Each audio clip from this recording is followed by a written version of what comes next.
Perhaps we need some outside universal threat to make us recognize this common bound. I occasionally think how quickly our differences worldwide would vanish if we were facing an alien threat from outside this world.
Good evening and welcome to Spaced Out Radio tonight. My name is Dave Scott. We're so glad to be talking some Bigfoot tonight with Darrell Denton, one of my favorite researchers in the world, an all-round classy guy.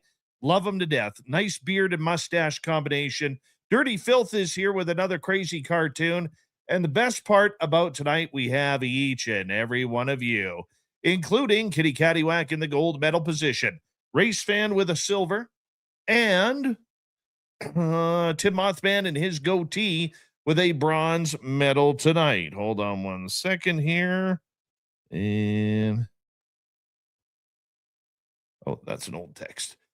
And let's see here. Tim Mothman and his goatee right there. Mel WD-40 is here lubing us up for tonight's show, because literally you cannot talk Bigfoot without getting nice and lubed. So thank you, Mel, for lubing us up as we speak. Don't forget to give yourself a little bit of lube as well, if you don't mind.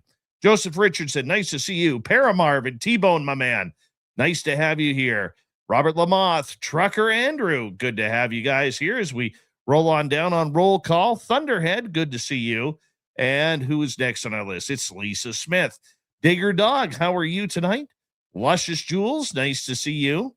Flat Sixer is here. Flat Six will be signing autographs after the show. Line up to the left of the studio, if you don't mind. To the left of the studio. Scrolling on down, we have Tina Smith. We have Hugh Janus. You get it? Hugh Janus. I love the name. Welcome to SOR Chat. And here we go. As we scroll on down next, we say hello to, who is it here? Well, it's Carol Amario. And who's next? Who's next on our list? Stephanie Kenny Blankenship. Nice to see you. And, Darren Franks, welcome to SOR Chat. Good to have you here. Desert Rat, nice to see you. Operation Shutdown, thanks for coming on back. Skip to Malou, good morning to you. Eternity Eternal, nice to have you here. Millennium, my man, how you doing? United West, hold on. Oh, United We Stand. United We Stand, how are you? Nice to have you here. Al Garay over on Twitch, so excited to talk some Bigfoot tonight. He did 280 push-ups in 4.5 minutes. 280 push-ups in 4.5 minutes. And he even took a water break in between. Good job tonight, Algaray. Way to go.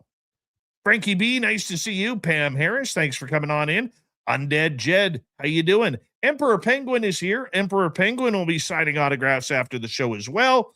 Line up to the right of the studio, if you don't mind. To the right of the studio. East Coast Turnaround, thank you for joining us on X as we continue on with our roll call. J. True Seeker, good to see you. And in the studio, thanks for coming on in. Gary J. and Rock and Rory, always a pleasure to have you guys here. Scrolling on down, we got Walter Kochabinski, Kurt W75. Thank you guys for coming on in tonight. Jerence Carter, nice to have you here. Mary Collinsworth, welcome to SOR Chat. How are you? Hopefully you enjoyed tonight's show. Bishop on X, welcome to SOR Chat. Bruce Brown, welcome to SOR Chat. Thank you for joining us. Steve Garvey is here. He'll hit a home run for you. Just ask him for an autograph too. Dr. Huru, welcome to SOR chat as well. Lots of new faces in here tonight. Miss DJ, how are you? Kitty Cattywhack, thank you for kicking off the super chat tonight. The super chat is a wonderful way to support what we do on this show on a nightly basis. So thank you very, very much. Let's get the radio side going.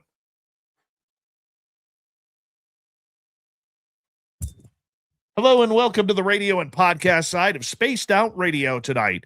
My name is Dave Scott. We're going to be getting into some Bigfoot territory. Darrell Denton is here to tell us his stories, his encounters, and his research on the legendary Sasquatch. As we are scrolling on down on our YouTube side, saying hello to everyone before we launch into tonight's show. And who's next on our list? Well, let's take a look. And MJ, how are you tonight? Good to have you here. Julie Rios, thank you for joining us.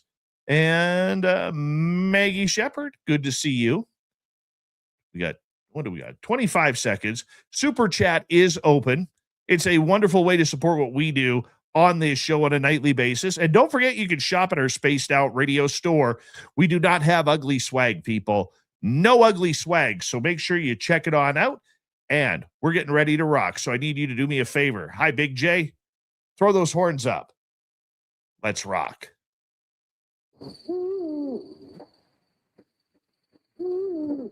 Are you ready to hear your mystic voice of the night? It's time to wake up. He's here. Shush. Be quiet. He's ready for you to listen. Let's point our ears towards the little happening news. We're together, friends.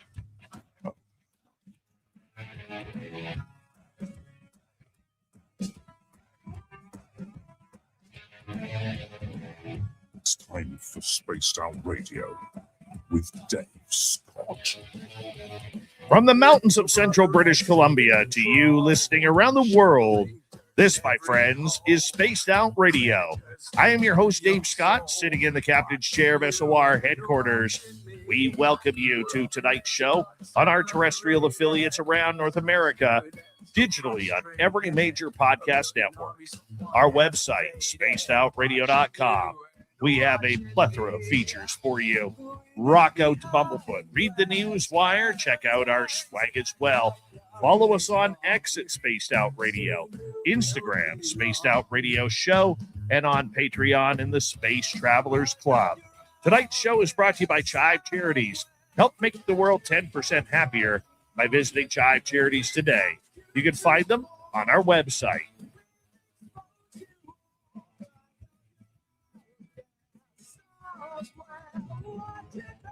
We have an amazing show tonight as we head into the forests of the United States. Darrell Denton is going to be here to talk about Sasquatch and Dogman encounters. Then in hour number 3, Swamp Dweller is here with another spooky story. Then Josh Rutledge, the UFO wizard, will be here for the UFO report. So let's get right to it, because one of my favorite guests is here. Darrell Denton is a dedicated Sasquatch researcher known for his practical boots on the ground approach to investigating Sasquatch activity across North America. With years of firsthand field experience, Darrell focuses on pattern recognition, environmental behavior, vocalization, and eyewitness testimony to better understand intelligence and habits of the elusive species. His work emphasizes careful observation, long-term data collection, and respect for the wilderness, setting him apart from many others in the research world. Through interviews, field reports, and public discussions, Darrell shares some compelling encounters, audio evidence, and investigative insights that resonate with both seasoned researchers and curious newcomers looking to see if Sasquatch is real. Let's bring him on in. Darrell Denton, it is always a pleasure to have you on Spaced Out Radio, my friend. How are you? Dave, it's good to see you, and thanks for having me. It's always an honor to be here. And certainly a great evening to have this. A little chill in the air. It's Bigfoot season. You know, it's so funny that your season of Bigfoot is literally fall through spring, whereas mine is spring through fall. It's amazing how we're on two different sides of the continent here, and how it is so different in the research world. Yeah, our research time is always the middle to end of October through about the 1st of May, and then we're about done. I guess, of course, you're on the other side of us, kind of other side of the world from us, but it just seems to be the best time. Plus, the foliage is on the trees and that time frame here for us. That's basically the fall time for us. We're just kind of on a different pattern than you are. Darrell, for people who may not have heard about you or your research before, because we always have new listeners tuning on in, how did this begin for you? Why do you love looking for this legendary creature? Well, it all started for me in 1992. I grew up on a rural farm. My granddad had a large farm in Cannon County, Tennessee, a little town called Woodbury, and it was super rural. And we were probably a mile or more from the nearest house. We were out in the country. I mean, it was basically a gravel road, and you didn't see a car sometimes for hours, and sometimes not one for the entire day. Passed by his house, and I was hunting there. We've been hunting there all my life with on his farm, and I deer hunted there. Anything just about you can think of growing up, from squirrels to rabbits to whatever. We hunted them there as kids and growing up as adults, and I deer hunted all over that farm. And that particular year, that was about the 5th year that I took 3 of my buddies up to my granddad's farm, and I had a camper, and they followed me with pulled a camper behind my truck, and 3 of my buddies, Jason, Scott, and Cody, that I hunted with for years.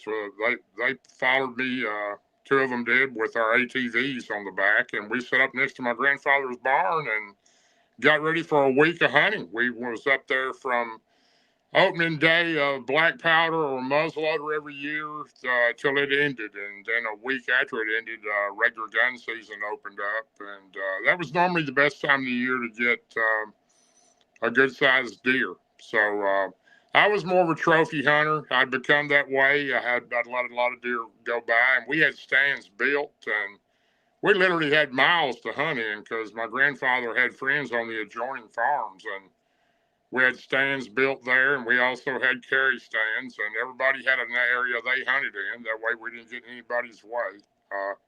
Pretty much it was a dial, northwest, east, and south. We all went one of those directions, and we hunted that section every year or swapped up, and we would hunt somebody else's section. But that particular year, I'd asked my granddad. He was 92 years old at that time, and unbelievable health, and lived by himself on the farm. My grandmother had moved to town for more modern conveniences.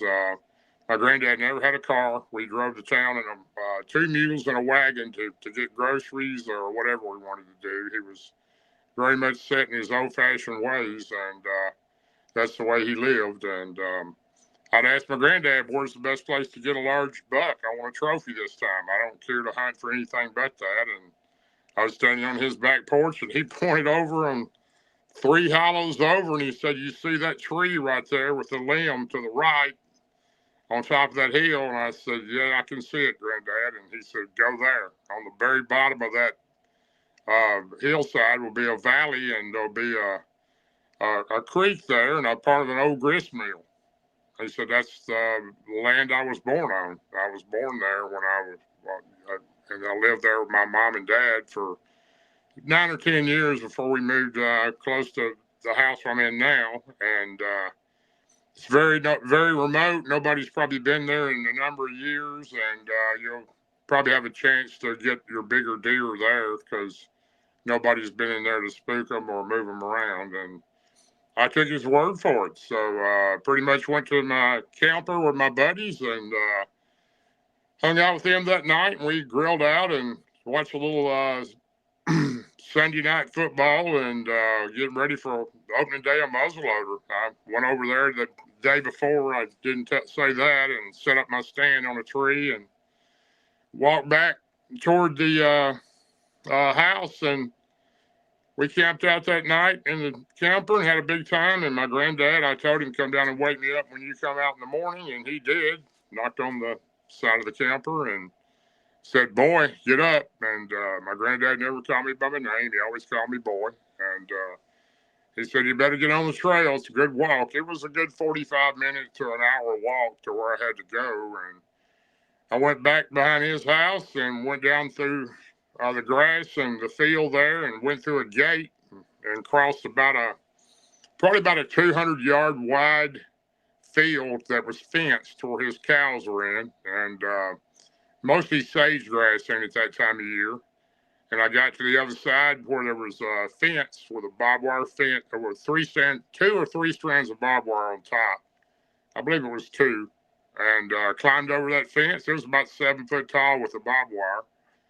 And jumped in the leaves on the other side. And these hills in that area are steep. They're like 45-degree angle steep. And anybody that knows the hills and hollows of Tennessee knows what I'm talking about. And climbed up to the top of that hill there and started about halfway up. I heard something over to the left and kind of got my attention. It made me a little nervous. It sounded like a person walking, and I stopped and I looked in that direction and I shined my flashlight over in that area and stood still for a bit and didn't see anything, and started walking back up the hill again and kept walking and didn't hear anything else. By the time I crossed the 3rd hill and got to the bottom of the bottom of the valley or the hollow there, where I'd put my tree stand on the side of a hillside there that day before, and it's a climbing stand. You put it around the tree and you bolt a little wing nut on it, put your feet in it, and you climb up and you lean back and sit in it. And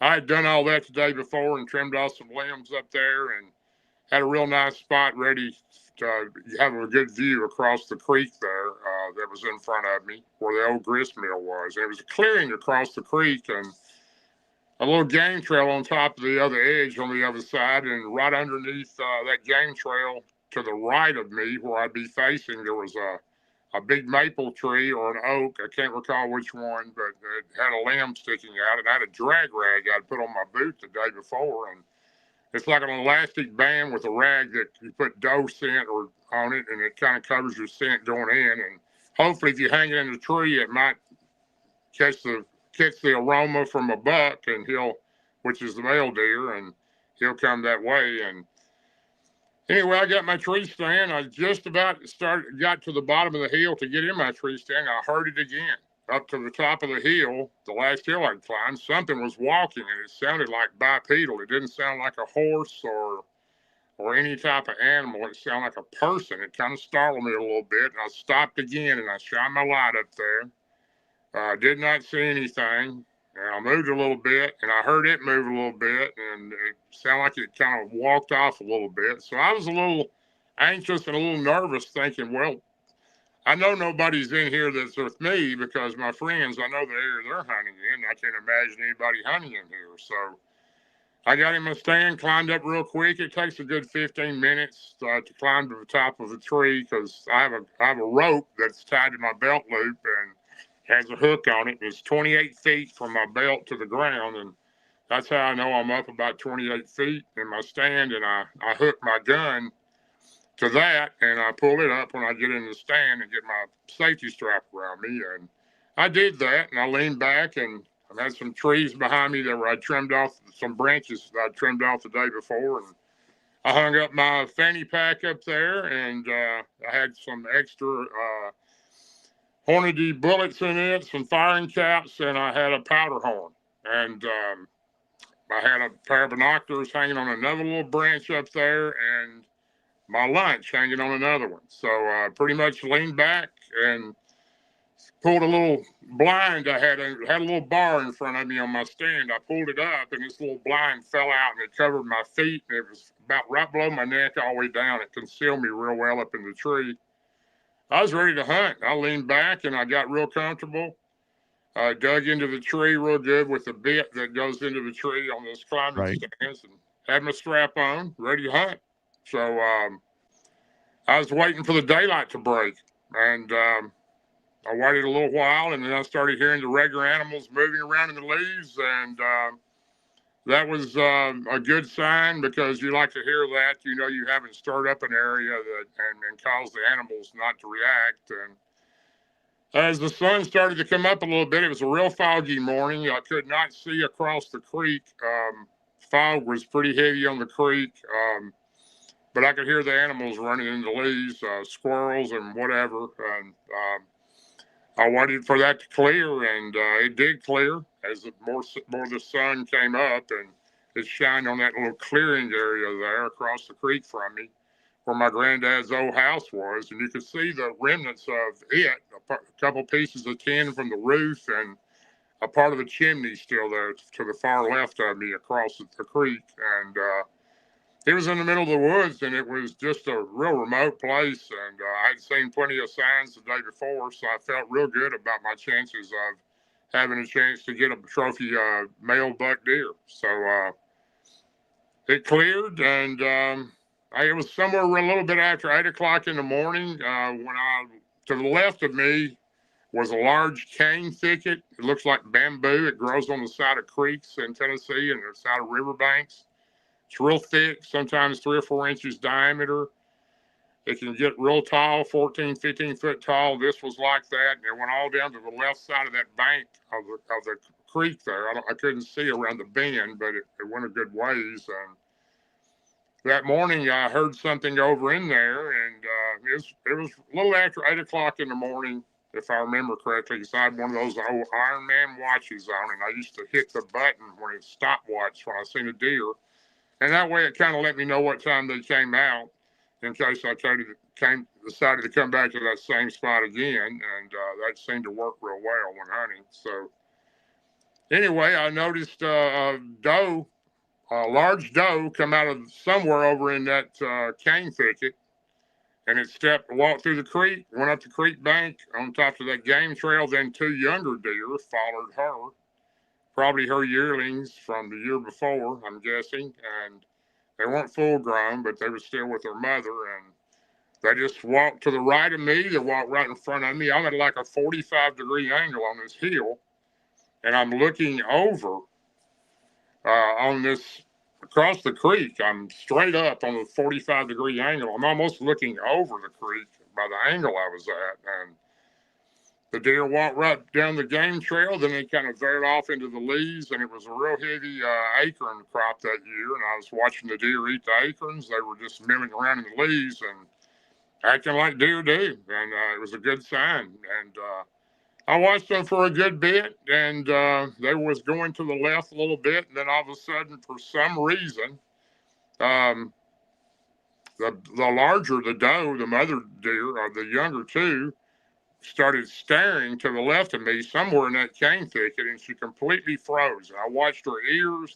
She was just like she was staring at something in there, and seemed a little startled and just kept staring in that direction. I looked at the other 2 deer. They were doing the same thing. They were both just froze like they were staring in there too. Then I watched the larger doe take her front right leg and raise up and paw the ground like 2 or 3 times, and trying to get something to move, I figured, and kept staring in that area. And I watched her ears flicker a couple times, and then all of a sudden she raised her nose and let out a real loud blowing sound. It sounds almost like you sneeze, except a lot louder, and it was loud. And then she just went right back and froze, staring in that area. And she was trying to get something to move. And I'm immediately thinking, I'm sitting here with a 50 caliber muzzleloader leaning against this bar in front of me with my camo cover around it. I reached down and pulled the trigger down, heard it click. It was ready to fire. I'm thinking, well, here comes a massive buck out of this thicket over here. It's fixing to come across the creek and go meet these young ladies for the morning. And I'm kind of excited, thinking this is about to happen. And then all of a sudden, for no reason at all, the large doe turned to the right and took off running as fast as she could run. I watched her run right straight past me, looking down on her, right across front of me.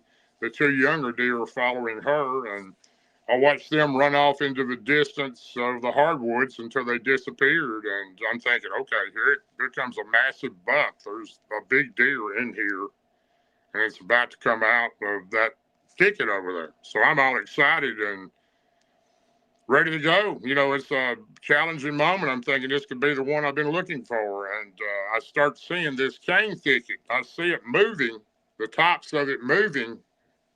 And it's like, and this is real thick stuff. It's so thick, it's hard for a person to walk through it because it grows real close together. And I'm watching it from the back to the front. The tops are moving. Something is coming through it. And I'm thinking this is one big deer to do this to this cane. There's 6 or 7 of these things moving. And what kind of deer is this? This may be the biggest deer I've ever seen. And all of a sudden it gets to the edge and the cane stops moving and it's about to step out, and I'm all excited, and then all of a sudden this creature steps out. And I've been hunting all my life and I've never seen anything that looked like this. And it stepped out. It took one step and jumped or leaped right across the creek. The creek was 10 or 12 foot wide. Jumped across, landed on top of the bank there, on top of the game trail. Just acting like it knew where it was at, and this was his area, and it wasn't startled about anything. I'm at this point just, what in the world is this thing? I've never seen anything like this. I don't get scared very easy. I've been around a lot of creatures in the woods, bears, hogs, everything you think of, but this thing was the meanest, ugliest looking thing I ever seen, and it wasn't happy. So it walked down that trail there, the game trail on top of the creek bank there, stops right in front of me. I'm looking straight down on it. It's looking straight up at me. It knew exactly where I was at. That's what I had heard going in, I'm sure. And it looks at me. It shows me its teeth is the first thing it did. And it showed them to me 2 or 3 times. It just gritted its teeth and showed them to me. And it looked like it was so mad. I remember the fear in me, which I haven't had very much. I'm thinking, oh heck, what do I do? This thing is it's mad, and do I shoot it? I got one bullet with a 50 caliber black powder rifle, and if it don't take it down, it's coming across that creek and it's going to pull me out of this tree. And it's really mad. It's just keeps showing me its teeth. It's growling, a real low growl. It's really pissed off at me. And then it all of a sudden stops. It walks right over to where I'd hung that drag rag on that limb, sticking off that tree. And that tree limb was about 8 foot tall, because if I raise my arm like this, I'm 6'5". It's usually about 8 foot from the top of my fingertips. And that's about where it was when I tied it on the tree limb. It reaches up, pulls that over to its nostrils, smells of it, lets it go, and then just rips the whole tree limb out of the tree. So it wasn't a massive limb. It was probably 2 or 3 inches at the biggest, at the diameter where it went into the tree. But still, it was shocking to me to see this thing do that, and just threw it on the ground. Then it walks right back over where it was standing, and it's looking at me again. It's growling. It's showing me its teeth. One side of its mouth was kind of out of contortion, like it had been some kind of accident or maybe born that way. One side was kind of off. It didn't look natural. And it's looking at me, and it looks like it is mad. It was the evil it had in its face, how mad it was at me. It looked like it wanted to kill me. And I'm thinking, this thing's fixing to come across this creek. It's going to pull me out of this tree, and I'm not going to be able to get away. And I just about pulled my gun up, and I said, well, if I shoot this thing and it doesn't kill it, it's going to come after me for sure. I'm just going to make it worse. So I decided not to fire up on it. And while it's looking at me, it's just getting madder and madder. Then all of a sudden it lets out this unbelievable yell-like scream. And it echoed all down through that hollow there. It was so loud. I can still feel the vibration today of how loud it was. And it was just the loudest, screamest, like yell I've ever heard. It was really mad. I thought, this is it. This thing's coming across the creek. I literally could not get my breath. I couldn't breathe. Darrell, we're going to get you to hold on right there. Darrell Denton with an incredible story about his first encounter with Sasquatch. We'll talk about his research when we come back for the second half hour of Spaced Out Radio. So stay tuned, everybody. We'll be right back.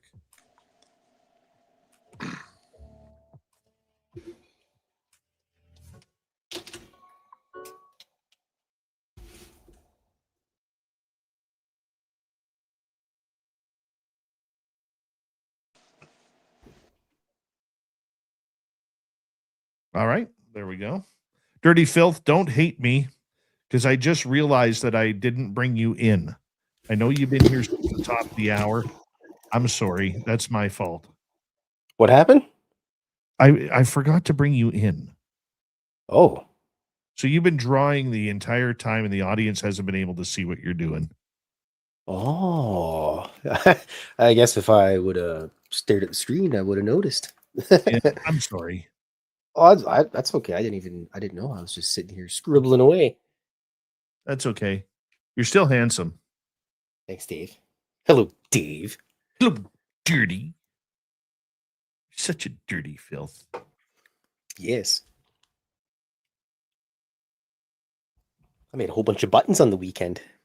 What kind of buttons? Buttons with UFOs on them, aliens. Nice. Did you get your package yet? Of 10,000 drawings. I did. I haven't opened it yet. I'm gonna open it on camera. It's a beauty. You're There's a some beauty. old ones in there, Dave. Nice. I collected all the Dave Scott pictures that I had and sent them to Dave. It's because you don't want them anymore. You don't like me. I got no room for anything anymore, Dave. I know. I know. My walls are full of cartoons, and my dresser is full of cartoons, and the giant rack is full of cartoons. And That's awesome. I've got a serious problem here. You're a hoarder. Yeah. Hoarder of my own stuff. How many did you send me? Oh, probably like 10 or so or more. Nice. It's Erica Stover, how are you?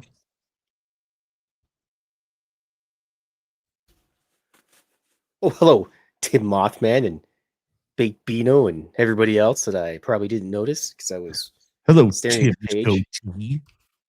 Yeah, Tim and his goatee. Oh, Darrell's back. Hold on. There he is. Look how handsome that guy is.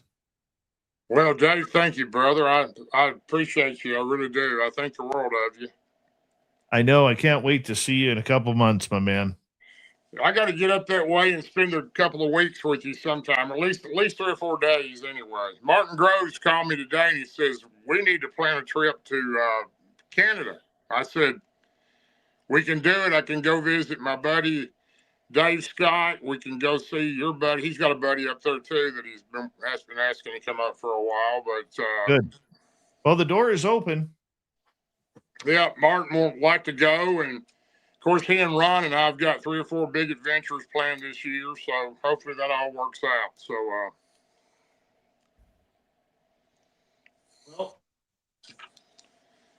when you're ready, just let me know. I'm good. Let me know. And I will be there waiting for you at the door. We are definitely going to get up that way sooner or later. Mm-hmm. Oh, yeah. Yeah. It's going to be good. I think we're going to have a good year at our spot this year. What's it like up there in July? Beautiful. Beautiful. Hot? Can be. Can be. It's definitely shorts weather. I just, because Martin and I and Ron were talking today that, I've got, I've got kind of a break in July. I've only got 1 conference in July, and then I have 3 in August. So maybe late June or early July would be my best chance. That works perfect. That works perfectly for me, Darrell. Well, I'd be honored to be up there with you, brother. For sure. Doors open. Just let me know. I always enjoy being on your show. We love you here, my man. You're one of the best. That's pretty honorable to hear that from you, brother. Thank the Lord to you. You're too kind. Way too kind. All right. We got about 35 seconds here, my man. Thank you to Kitty Cattywhack for our lone super chat of the night. Hello to all of our new listeners who are tuning in on our chat room on YouTube. If you're wondering what the hell we're doing, we are a radio show that we have to take commercial breaks. You just get to see behind the scenes. Give us a thumbs up if you haven't already, because we want to make sure we hit the algorithms hard with this one. And don't forget after the show to leave a comment. Let us know what you think, whether it's the great guest, the crappy host, or the guy who makes weird art. You know, one of the two or three or four. Whatever. Here we go.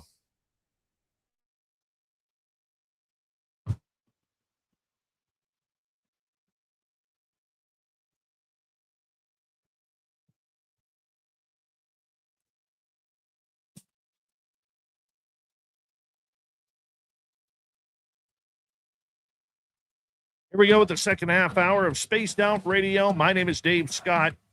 We're talking Bigfoot with Darrell Denton here coming up momentarily. But first, we want to remind all of you that if you've missed portions of this show or others, our archives are always free on YouTube or any major podcast network. You can find a lot of cool things like our store at our website, spacedoutradio.com. And of course, you can join us on YouTube. You can join us on X at Spaced Out Radio, Instagram, Spaced Out Radio Show, and on Patreon in the Space Travelers Club. Here's Darrell Denton, told us an incredible story about his first Bigfoot encounter. And now, many, many, many, many years later, the handsome devil himself is still looking for Bigfoot all around North America. Thank you, Darrell, for joining us. We appreciate you. Oh, you're too kind, Dave. I always enjoy being on your show. It's just an honor. You're such a good friend to me. You love this subject almost more than anything in your life, of course, outside of family or anything like that, but you love doing this. You love the thrill of the chase. How often are you successful in finding something? You know, I really, you know, that's, people ask me that. That's a question I get asked real often, and I don't go into the woods like I used to, and I really don't research Bigfoot like I once did. I have a very unusual thing about me. I don't know how I have it, but I do. I go into certain areas that I know that these creatures are in. And the thing about Bigfoot, I personally believe I know for a fact there's different types of them. Some of them are more friendly. Some of them are aggressive. Some of them don't want you around and will run you out. And I do believe some of them will actually hurt you, and maybe even worse than that. But I know what I call are the good ones, which I call the forest people. The forest people are the ones that I've had the better luck with. They generally tend to be the ones that make the large X's in the forest, the big X symbols out of green trees, new trees, or broken trees, or lay downs, or fall downs. They even lay them on top of the trail in an X shape, and that seems to be the type that, in my research, that have always been very friendly to me, and I've actually had a family of those that I was very close to for a little less than 5 years on the Cumberland River of Tennessee. So then there are some other types that are real aggressive, but I have some kind of strange thing about me where they seem to find me, and sometimes I even can feel these creatures where they're at. I can feel if they're in the area. I don't know how I do that, and I know that sounds strange to some people, but Martin Groves seems to have the same thing with Dogman. So, of course, he's my best friend, has been for 46 years. And Ron Moorhead, my other best friend for a long time. And but it's just some kind of uncanny ability that I've got, and I don't really know how I have it, but I just don't do nearly as much just taking off into the woods anymore. I usually know areas they're in, especially in our research areas. And if I want to go out and observe them or try to, I don't always see them. They don't always come out, or they allow me to see. Believe me, when you go into the woods, they know you're there. So Oh yeah. they know. I think they know you're there before you even know. Oh, they know when you get out of your vehicle. Yes. They've always got watchers, or what I call peekers, especially the juveniles, crawling around looking over a log or something. And they're very intelligent. Their eyesight and their ability to see us is probably 20 times what we're able to see. Their smell is very good. They can smell things in the woods that would take us a lot longer to pick up on, and they have an intuition somehow that they know what your intentions are.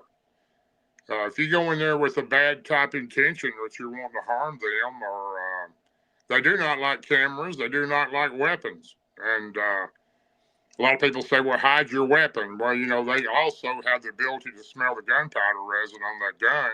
And you don't want to try to trick them. You want to try to build an alliance with them. It takes a long time to build a trust with them.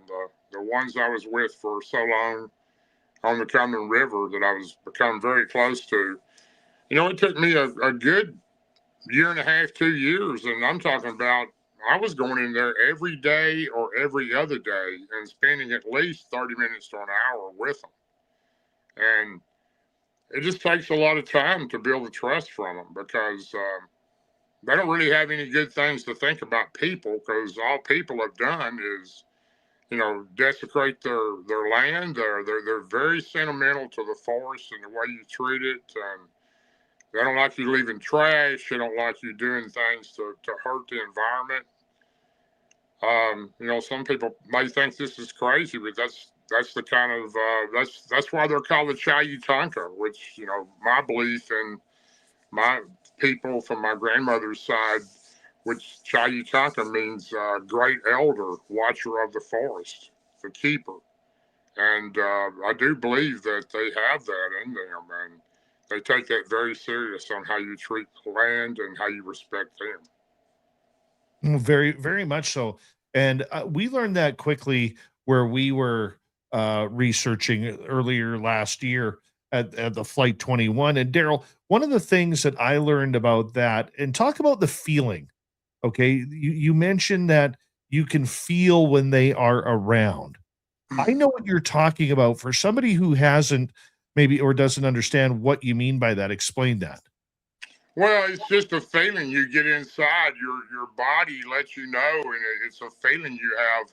It's almost like when your hair stands up on your arm or your neck when you're frightened of something, or you have some type of feeling that danger's there, except this is not a danger feeling. It's just a feeling that their presence is there. I don't really know how to explain it. I wish I did. And a lot of times, Martin, when he and I are out together, especially when we're in the LBA, land between the lakes of Tennessee and Kentucky, we have, I don't know, maybe 6 or 7 real good areas there. We've got areas there, but then we've got some areas that are just really good, and they have certain type creatures, especially the Bigfoot living in there. And there are dog men in there too, but normally the Bigfoot are with themselves. And not saying they don't share that land with dog man, they do, but a lot of people think they mix, and maybe they do. But I don't necessarily see them together. But that area there, Martin asked me where they at when we're going in. I say they're on the hill to the left, and it won't be 15 seconds. I'll have acorns or little sticks or rocks. I can hear them hitting the top of my hat, or Martin can hear them hitting the leaves in front of us. They're letting us know where they're at, and it's not a warning to run you off. It's kind of a welcoming. They're letting you know, hey, we're here. Glad you're here to see us today. So that's the way I look at it with those particular creatures. A lot of people will say, they look eerie, they look scary, they look suspicious. If they are in a territory, they're always hiding, they're always lurking. But I tend to find them to be very curious creatures, almost like house cats.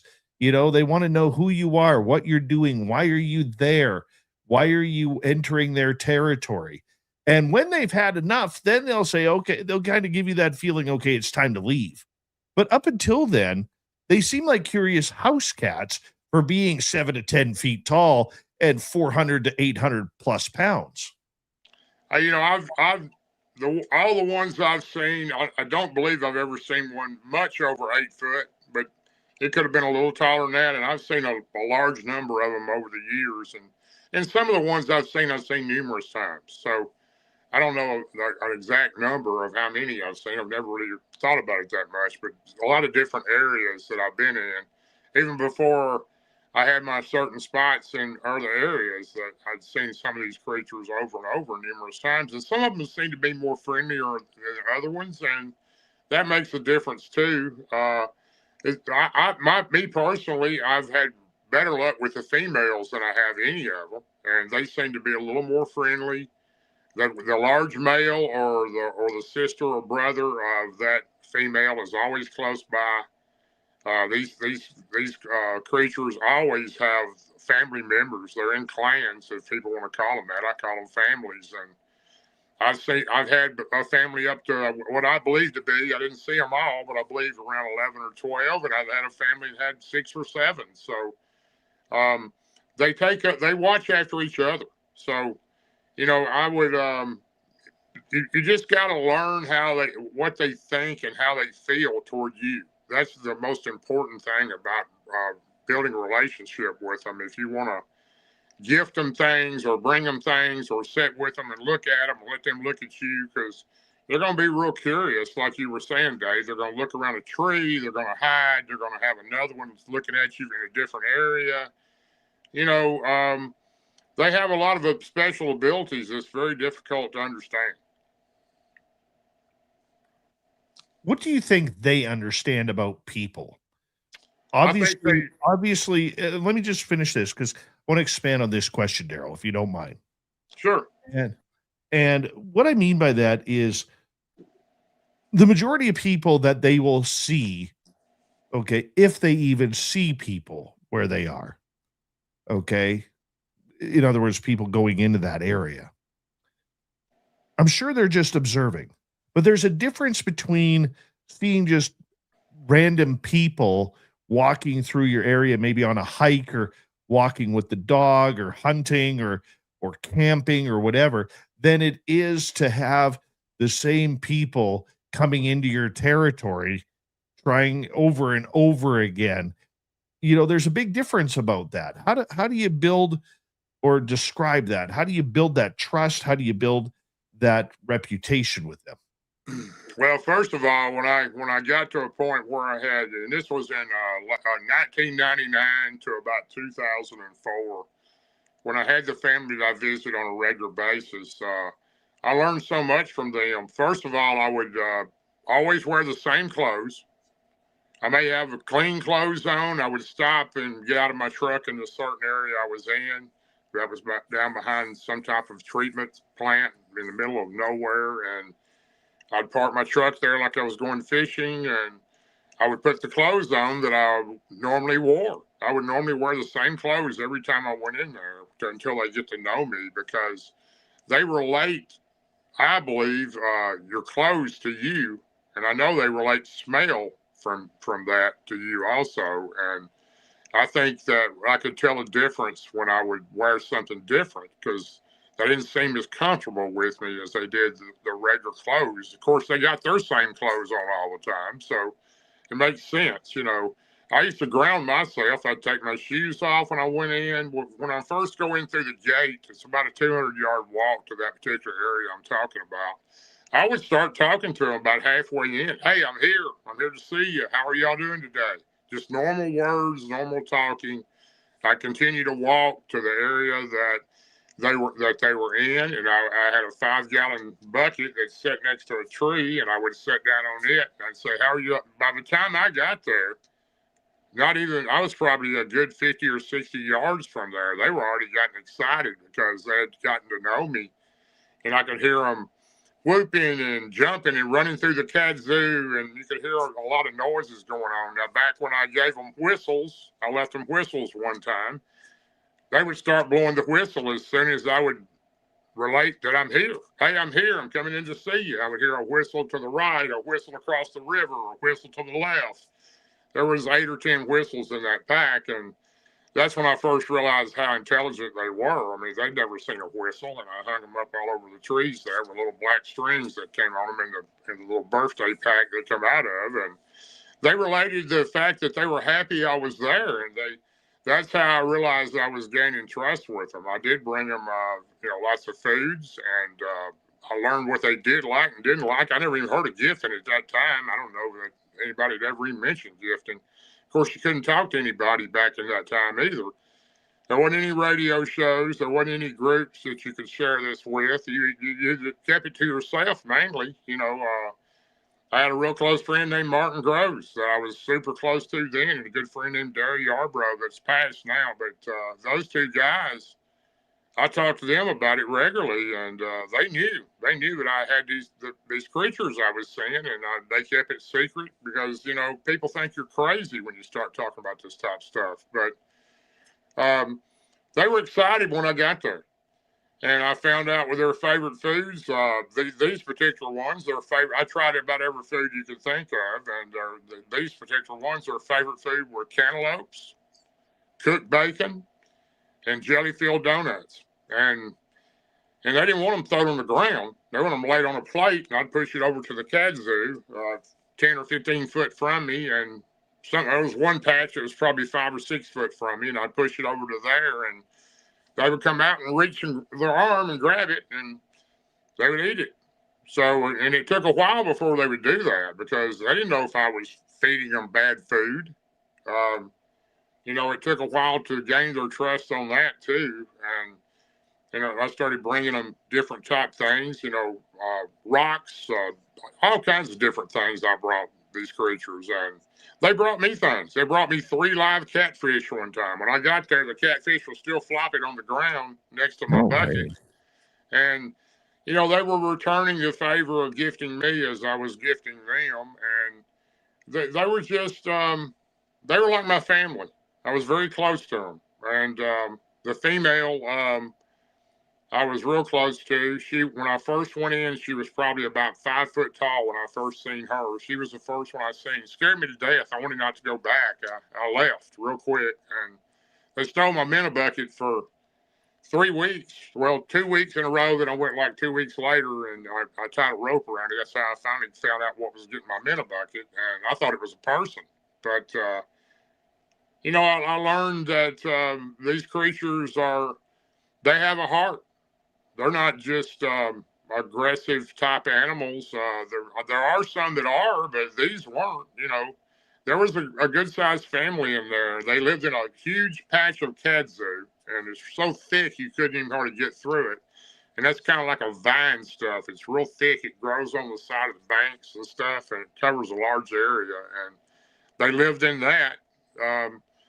They had some like nest up under it and that type thing. I guess I didn't ever go up in there. I didn't intrude on their entire territory. I stayed on the outside of that. But they were very secretive of what they did. But at the same time, they were starting to show me more of the things and allowing me to see more of the things that they did, and they were glad to let me do that. And in return, I did the same thing with them. I would tell them things and talk to them. And these creatures have their own language. They do understand the English language. They can speak words. When I would leave, I would say, bye, I'll see y'all tomorrow. And I'm walking off through the woods. I hear, bye, bye, bye. I mean, they're different areas. They're telling me bye. They're mocking what I said. And, it was an extraordinary situation. If I could go back to that again and have that type of situation with a family of those type creatures, I would do it today. It's very difficult to run across a family that accepts you like that and understands, what you do and understands what your feelings are inside and trusts you like they did me and I did them. So, it was a monumental day when I was talking to the female, which by the last time I seen her, she had her and her brother. I think it was her brother behind her. He was about the same size. Then a larger one was behind them all the time that was watching over them, and he was about 7 foot tall. And they were all friendly. I've seen them regularly on a regular basis. One time when I reached out to push the plate over to give the female a donut, she reached out and we touched fingers. So I reached way out and I touched her finger and she touched mine. Then she touched the toe of my shoe, and that was the only physical contact that I ever had with those. But it was pretty amazing. And like I said, they were my friends, and I would still be visiting them if I knew how to do that. But they're no longer there. And to find another family like that is pretty hard to do. Do you find, as we got about 4 minutes to go, do you find that with these creatures that they are setting you up for something? And I'm not saying like maybe they play games. I know when we were out in our spot, Darrell, we actually, the last time my buddy Tim and I were out there together, it was like we were playing hide and go seek with them. So I'm just curious, do you find that they play a lot of games with you? I think they're mischievous at times, for sure. They'll do stuff like a couple times I would go in and my bucket would be gone. And I always sit on my bucket. It was a 5-gallon bucket against the tree is where I sat. And my bucket would be gone. And I thought, hey, I need my bucket. Can you bring my bucket back? And then just a few minutes, it would come flying out of the bushes over there. And I could pick it up and sit back on it. So I do think they do that, and I think they do it just like fun, like people do. You know, it's kind of a mischievous type thing, and especially with the younger ones. And I guess the most amazing thing to me about these creatures is how they seem to know what you are thinking or you're going to do before you do it. It's very unbelievable. So they have abilities which is so hard to understand, because I would be thinking I'm about to do this and they would already make a move like they knew what I was going to do. So it's almost like they can pick up some type of ESP, extra, you know, some type of way they pick up what you're thinking. I don't know if all of them can do that or just certain ones can, but there were several times when I would think of something and I was about to do it, and I could tell they already knew what I was going to do. And it was very hard to understand how they did that. But, you know, they do think they're above us. I know that for sure. We're a lower grade than they are. They're the keeper of the forest. We're just people. So that's another reason you would be very respectful to them, because that's the way they feel, and they require obedience from us, and they also require respect from us, or you won't be able to visit them. They feel like that's an honorable type thing. And anytime I go in there, I was always that way with them. I was very honorable. I was straightforward with them. I guess they could probably trick you if they wanted to. As far as I know, besides playing games with me, I don't know that they ever did trick me. But they could easily do that, I would say, because I think the intelligence they have is hard for people to understand. They're not an ape.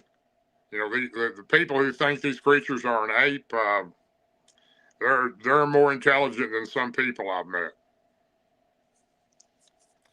I would agree. I mean, and they are masters of their environment, Darrell. We've got about a minute and a bit. Got that right. Unbelievable masters of their environment. When you see something that can twist a 4 to 6 inch tree limb just into nothing, just twist it, it's just unbelievable the power it takes to do that. You know, the ability they have to harm us. You know, there's people say all the time, well, these things are you got to be careful. They'll get you. I can tell you right now, when you go into the woods and they want you out of there and they're following you and you're scared to death, you're running from them, if they wanted to catch you, they could. These things are so fast, they're like a blur when they run through the woods. And I've seen that blur. and they don't just run on 2 feet; they run on all fours. So it's unbelievable the speed and the agility that they have.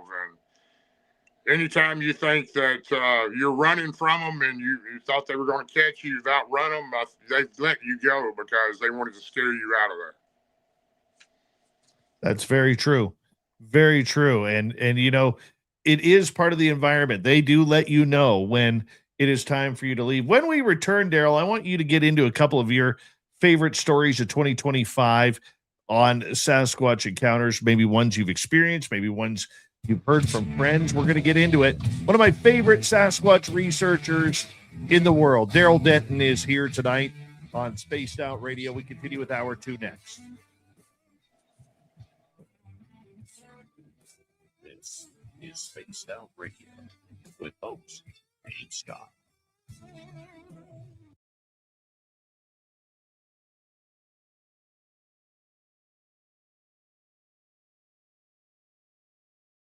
All right, Darrell, we're going to turn things over to Dirty Filth. We got about 5.5 minutes, my man. Yeah, 5.5 minutes. 5.5 minutes for the dirty one. Hello, Dirty. I've seen the dirty one doing some pretty good drawing there. I'd like to see a couple of those Sasquatches he drawed over there earlier. Well, let's see here. I think I might be able to wrangle one up. Let's I was go to talking the about pile when I was for. in my tree. Now, you were really getting into the drawing at that time. I didn't get to finish that part of it, but it was pretty close to being finished anyway. There's Bigfoot with a giant chicken drumstick. Giant chicken drumstick. That's what I felt like in that tree. I got those because a friend and I are going to try to make some T-shirts or something. So let's see here. I got another one. I can just tell you, I hope I never, ever see another woodburger. That thing was called a woodburger, and I hope I never see another one. How about, not a woodburger, but how about a super mega burger? Sasquatch says he can crush that bad boy in one sitting. That's pretty good right there, man. You got the art down. You really do. You got it down. Thank you. I got a couple more in here, too. I did a lot of aliens last year. You know, I've never seen an alien, and I'm not sure, but I want to. Well, it depends on what the circumstances is, right? I mean, if you're on some sort of table, that's not very fun. No. Okay, here we go. Here's Bigfoot and the Gremlin, the Space Frog, and 32 Squared, the living television says, "Trust me, Gremlin, you don't want to arm wrestle the big guy." And the cat's all liquored up off milk. He's pretty much at the cutoff zone at that point in time. Wow, that's pretty cool right there, man. Yeah, I was just digging through a bunch of stuff, and well, here's another one. Because there's a little bit of a... There we go. So the Kentucky Goblin lost the high score in the arcade machine at the local pub, and Sasquatch tells him, "You can't hold the high score forever, my friend." That's cool. Because nobody likes losing the high score on a arcade that's cool. machine. I don't have to worry about it. I don't ever play them. Because see, originally it was the Kentucky Goblin and Mothman. And he's telling Mothman that you still won't beat my high score, Frank. But the Mothman's been practicing. So he won, and then afterwards he was all sad and went and had himself a brewski. And Sasquatch consoled him. Because Sasquatch is a nice guy in the end. You know, I've run into some really bad Sasquatch, but most of them have been friendly. The particular Sasquatch that I usually draw, on Friday nights, he goes out to the forest and he steals a Saskatoon berry pie off Grandma's windowsill. And then he eats that on the way to the pub, and then he goes and has his beer, and then he goes home and hangs out in the forest for the rest of the night. But he always steals the Saskatoon berry pie off Grandma's windowsill. Where is it here? How long you been drawing today? Oh, I think I've been drawing on the show since 2022. A long time. And there's Bigfoot. Yeah, there he is with his snowballs ready to hit some people on the hiking path. He's an ace shot too. He's a shot, huh? Yeah, he's pretty good. You know, all the Bigfoots that I've been around that threw things, they could, no doubt, they're pretty deadly with their throwing. I don't know how they're so good. I guess they have practiced it all their life, but you know, I'm sure they, you know, kill animals with rocks too. So it's Definitely. pretty amazing I mean, to me how they can throw a stick and it can go 3 foot in front of your head. well, just imagine when how tight he can pack that snowball before he throws it at you. Yeah, I wouldn't be good. No.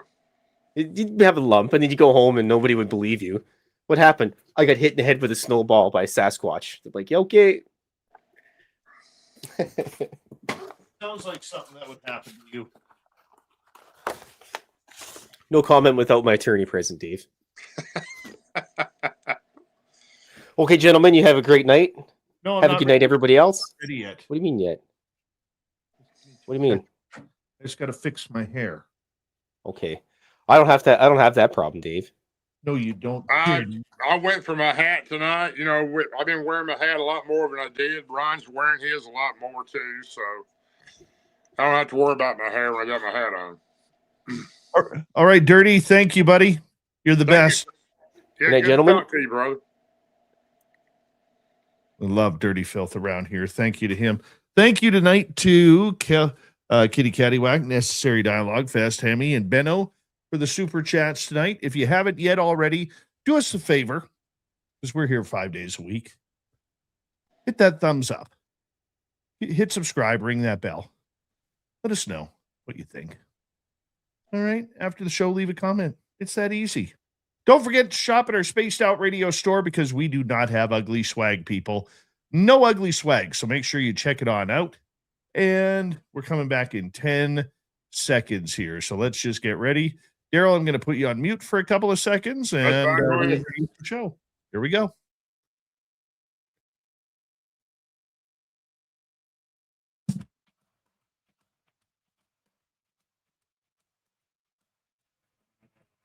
We're into hour number 2 of Spaced Out Radio. Good to have you with us. My name is Dave Scott. We appreciate you tuning us on in wherever you are on this beautiful planet we call Earth. Hello to everyone tuning us in on our terrestrial affiliates around North America, digitally on every major podcast network. Our website, spacedoutradio.com. We have a plethora of features for you. Rock out to Bumblefoot, read the news wire, check out our swag as well. Follow us on X at Spaced Out Radio, Instagram at Spaced Out Radio Show, and on Patreon in the Space Travelers Club. The Desert Clam has set the password for tonight in the SOR Space Travelers Club. Accuasm. Accuasm is your password. Use it wisely, Space Travelers, as the Clam sets the password each and every night right here on Spaced Out Radio. Let's head to our guest. Our good friend Darrell Denton is here. He is one of the top Bigfoot researchers in North America. We're always glad when he takes time to join us. And Darrell, thank you for being here. Dave, it's always good to be here. Thank you, brother. You have had numerous really cool experiences. You've also talked to other researchers who've had amazing experiences. Looking back on the last year, since we're still new to 2026, what was one of the best encounters that you heard of?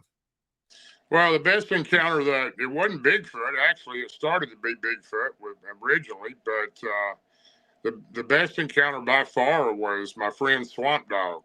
He's here locally where I'm at. We kind of ran into each other.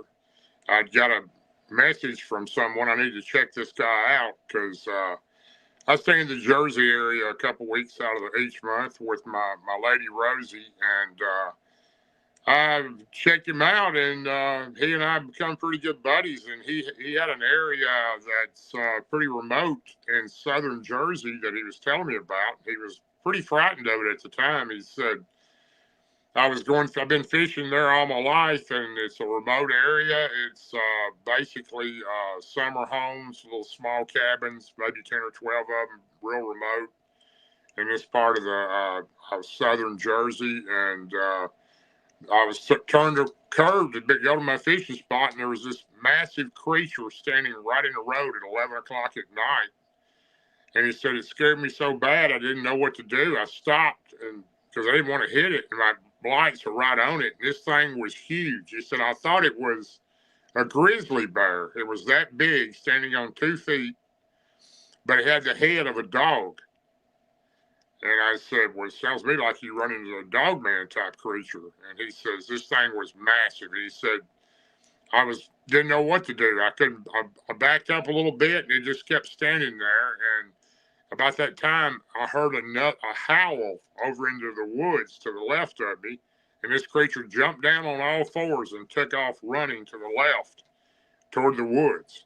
And he was telling me, he said, he hadn't been back out there since. He was pretty frightened of that area. And I said, well, I'll go out there with you. And I went out there in the daytime. It was a little while after he had the sighting when he contacted me. And he was actually on a fellow friend's podcast telling the story. And I found an area next to an old cemetery where he had seen it at, and this area was pretty torn up. Had a lot of scratch marks around the top of the trees. A real good trail. I mean, it had been used regularly, and it was fresh, muddy, kind next to kind of a swampy area. That area has a lot of water around it, salt water from the bays. And that's what it was close to. And I did a lot of research on that for 2 or 3 days. And him and his wife met me out there, and we looked at the area, and we set a time up Friday. At that particular time, Friday 2 weeks from now, we'll get together. Me and you'll come out here at night, and we'll sit in my truck or your truck in this area and try to wait till this thing comes out. And he said, okay. Well, I went to Tennessee. I was planning on going to Tennessee. I had some business to take care of down there. And the next week I was coming back, and we were going to go to that area and stay a couple of nights if we had to hopefully see this creature and get some film of it. And there was an old gravel road that turned off this road. And we were going to sit there, and it would come across this paved road in a very rural area. But there's houses there close by that people live in, and street light above this cemetery that it walked out across the road at is where he had seen it. It might not be a car that goes by there every hour. I mean, every day. I mean, it's that remote, but especially that time of year. And I'm coming back from Tennessee, and he and I are about to hook up and go out there and spend a couple of nights trying to get footage of this, what we call dog creature. And I'm on my way back and planning on going out there. And he calls me. He's all nervous and all upset. And he said, "You're not going to believe what happened." He said, "I know I wasn't supposed to go out there. Me and you were going to go, but me and my wife drove out there, and we backed up on that gravel road and just sat and watched for this creature. And we were out there 2 or 3 hours, and we didn't see anything. And my wife, she had to use the restroom, so she got out next to the truck and went to the back passenger side next to the rear tire. And all of a sudden, I hear her screaming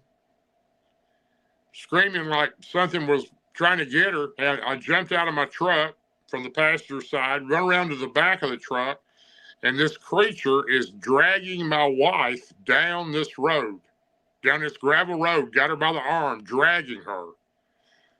He pulls out a 45 automatic, I believe it was, or a 44, and shoots it 3 times, hits it twice in the back, and it's still holding on to her, still dragging her.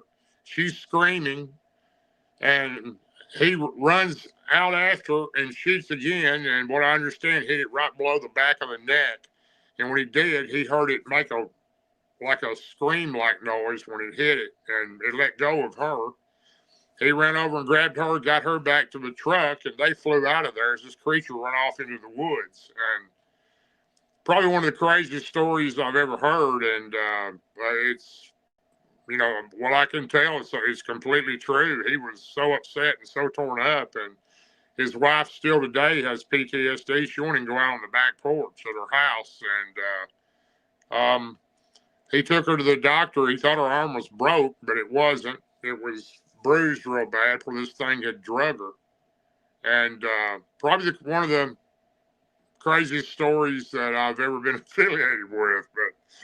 And we've been out there a couple of times since then, and I've even walked to the area where this thing was, where he shot it at. And I walked back in there a good ways. I don't know how far, and could not find any more tracks. They disappeared, and I did not find any blood either. So I don't know if he killed this thing or ran off or what happened, but you know, he's been pretty frightened, and he's still scared to death. His wife is, of course. You can expect her to be that way, but that's probably one of the craziest situations I've ever been a part of.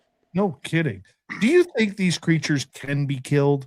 Because there's a lot of people who believe that they are a mixture of flesh and blood, but they do have some sort of supernatural ability to cloak themselves or maybe even disappear into other dimensions. I know that's going down the woo train a little bit, but there are many people out there who don't think that they could be killed by a bullet or by an axe or anything along those lines. What's your thoughts, Darrell? You know, I definitely, when he shot it the third time, he said it made a screaming noise and let go of her. And it had some type of effect on it. I don't know if it killed it or not, but, you know, I've seen 4 dog men myself personally, and 3 of them were very similar. The first one I seen was in Tazewell County, Virginia in 2021, and I staked that thing out for almost 3 weeks before I finally seen it. And it looked like a massive black German Shepherd. That's what it looked like. It wasn't huge. It was about 6 foot tall, but it was huge. It's in size as far as width and girth goes. And when it ran across the field, it didn't run like a dog would. It ran like a horse. It galloped. And that was the first one I'd ever seen. It looked like a full blood, you know, flesh and blood creature. I watched it stand up and put one leg over a fence and cross it. And I've seen a couple more, and they land between the lakes. One with Martin Groves, and another one there with Martin, I think, and Martin Unley. And you know, those creatures, and then the one that Martin Groves and I seen in the LBL in October of 2023. I've never seen a creature like that. That was the strangest of everything I've ever seen. What'd you see? It went from like a red colored, a bluish red mist. It was landing in next to a culvert in the middle of nowhere, an area that we were going into with Martin Groves. We'd been there 3 days and 2 nights at that time. It was the 29th anniversary of his dogman attack, which he was almost killed, him and his partner, in the LBL in 1993. So we went in that. We were going in that area. We're on that road going in there. It's a gravel road. If you've ever been in the LBL, I mean, it's roads go everywhere, left, right. If you don't know where you're going, you can easily get lost back in there. It's 170,000 acres of just pure land with hills and hollows, and this thing was just laying in the ditch. I mean, we had just stopped a little ways down and lowered his tailgate down in the middle of nowhere in the dark and just had a snack because we'd been out all day researching. And we were kind of hungry, had a little snack, and we put the tailgate up. I got in his truck. He was driving, and we just turned the curve going onto the road that goes back to the area that, and this is very remote. It's part dirt, part gravel road.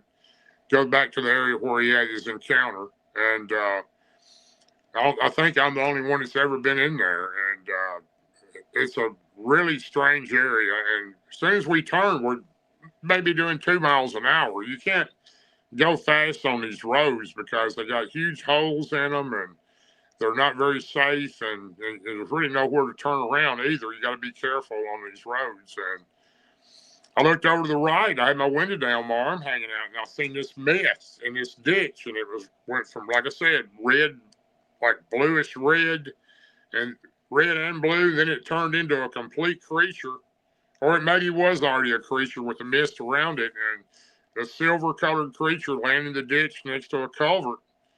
It was an old creek bottom is what it was, a rock creek bottom with a big culvert that went under the road. And it was laying in the grass, and it was looking right at me. It was massive. The head was at least half the size of our truck windshield. And of course, Martin has slowed down and stopped. And I'm looking right at this thing. I'm like 7 foot. I could have reached out and touched it. And it's looking right in the window at me. I'm thinking, man, alive, look at this. I reached over to tell him. He'd already seen it. And this thing was just staring at me. It had its eyes were like deep, clear flashlights. They were just clear, deep, clear. It had mane around its neck like a line.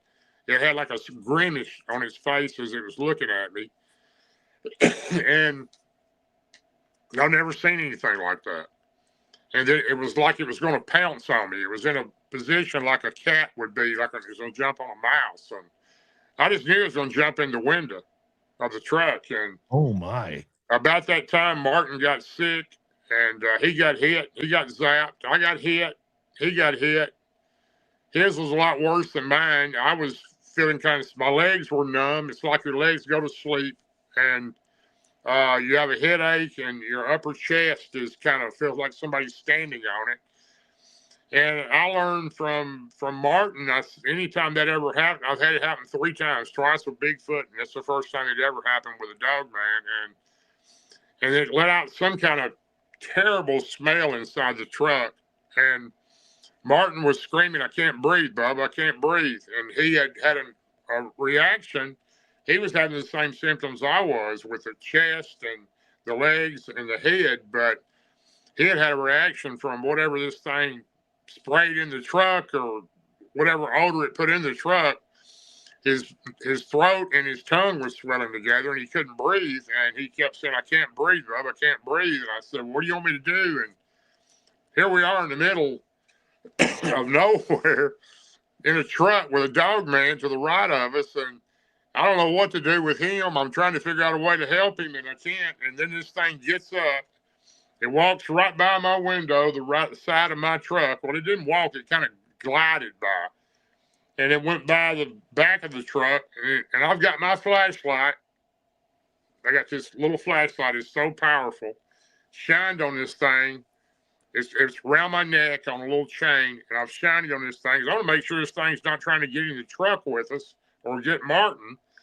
And I'm watching it go through this field next to us, and it looks back at us as it's going. And the weirdest thing about this creature is you could tell it's a full creature, but it was also transparent at the same time. I could see through it with a flashlight. So I know it's crazy, but that's what happened. And, I was word death that Martin was going to pass out from asphyxiation for not being able to breathe. And we got out and got the truck turned around, and I said, "Let me drive. Let's get us back to an area where there's light at." And that's probably about 2 miles down the road. There's a station check-in in the LBL, and it has a bathroom there, and it has street lights there under that spot. It's a deer's check-in station. Of course, this wasn't deer season, but it's still lit up. And we finally got down there, and he was starting to breathe some better. I was worried he was going to pass out. And he was sick for about 2 weeks after that. I was in pretty good shape the next day. A day after, I was back to me. But it took him a while to get over that, more than it did me. And it was the craziest thing that I've ever seen. Do I think a gun would have killed that thing? I don't know. Probably not. But, I had a gun. And he had a gun, and of course we're very careful about firing our weapons. And I normally try not to carry a weapon in there because they really don't want you to have weapons in there. So I think what we had wasn't pistols or handguns. They were mainly for the deer season guns we had in our box. They were in the back. We would never had time. They were in boxes locked up. We never had time to get them out. But it was pretty strange, Dave. I've never seen anything like that. And, Small Town Monsters did a documentary, a 3-part one about that with us. And a couple other good people too. And that creature, I don't know. Like I said, I really don't know what I think about that creature. The other dog men I've seen, they looked like they were flesh and blood. This thing, I couldn't tell you what it was. Definitely maybe a mixture of both. That's just creepy. Like, you don't expect that. You don't. No, you don't. I never expected anything like that. I really did. Never. It was definitely the craziest thing that I've ever witnessed. Something like that. I'm sure nowhere near the degree of what Swamp Dog and his wife went through with this dog man dragging his wife down the gravel road. But it was. It's pretty amazing. I wonder sometimes if science somehow hasn't maybe got hold of some of these creatures and done some strange things with them. So maybe some type of experimental things with them. We got 4 minutes to go. I want to get to a couple questions from our audience here. Let's start with Paramarv. For many, once they've seen a Bigfoot, Darrell, they don't want or need to go back out looking for one. What motivates you to keep going out in the woods to commune with the forest people? Well, I guess my situation was probably a little different than some people's. Mine wasn't just, I'd already seen one, my encounter that I had. I didn't go in the woods for 7 years. 1992 is when I was hunting on my grandfather's property when that creature came out, and I thought it was going to kill me. I'd never been that scared in my life. And, that had pretty much ended my hunting. I didn't hunt again. I still went up there with my friends, and I mentioned them what I'd seen. My granddad knew. I told him about it. He said, "You seen a woodbooker?" And I'd never heard of a woodbooker. Nobody ever told me anything about one. My granddad and I were very close, and he didn't want me to be frightened. But, that was a big life-changing event for me because I made my mind up. I had nightmares for a good while, and I was very, like I said, it was a fear like I've never had before. When I tell that story, I even feel that fear. Again, parts of it and parts of the story, because I remember how I felt when I was up there. I was stuck. I couldn't go anywhere. I eventually jumped out of the top of that tree and ran, but after it left. But it was 7 years. That was November of '92. I didn't go in the woods again. I didn't go in the woods at all again. I deer hunted out of my truck in the fields on my grandfather's property and other properties. I do very good because you don't kill very many out of your truck. But I just I was then. So it was a fear that lived in me. And if I had met the forest people in 1999, well, I was fishing. I wasn't looking for Bigfoot. I wasn't hunting. I was fishing on a rural place that I'd fished parts of my life. And it's a very rural spot that nobody goes into. Regular public don't know how to get there, and it's way out in the middle of nowhere, and they wouldn't go. I only went there because a couple of friends of mine knew the area. Their cousin worked at that plant, or their uncle. I went with them, and I had permission to park behind it and walk back there. And that's how I met these creatures. If I hadn't met those creatures, I would have never probably been the same. They completely changed my whole theory about these creatures. I realized that not all of them are bad. These creatures were never aggressive with me. They were mainly friendly. They were very observative, very intelligent. I learned a lot of things from them. They learned a lot of things from me. They trusted me, and I trusted them. And if it hadn't been for that, I don't think I would have ever gotten over my first encounter. I was very fortunate to run upon those. I didn't realize it at first, because when I seen the creature after my minute bucket had been stolen for almost the third time, I left. I got all my gear and ran. I said, I don't want to be around these things again. But it kind of ate at me for a week, and I said, no, I'm going back. And I did, and I'm glad that I did. That was my reason for going back. Somebody else's reason could be different. A lot of people's reactions, if they have an aggressive account the first time, they're probably a little fearful to go back in. I was fortunate enough that I met a family of these creatures that were different, completely different looking than the first one I'd run into with my first encounter. And they seemed to be different, and they were different. They were more friendly, more observative. They were just like us. I truly believe that these creatures are human hybrid. I'm a big follower of Dr. Melba Ketchum, and I think she proved what they were with 100 samples of DNA. I don't know how you could mess that up, but you got. You just have to. You really have to want to do this to do it, and you have to keep one thing in mind: when you go into the woods, I promise you, you don't ever find Bigfoot. You never find them. They find you. And on that note, Darrell, I'm going to get you to hold on right there. We're going to take more audience questions and more story time with Darrell Denton when we return for the next half hour.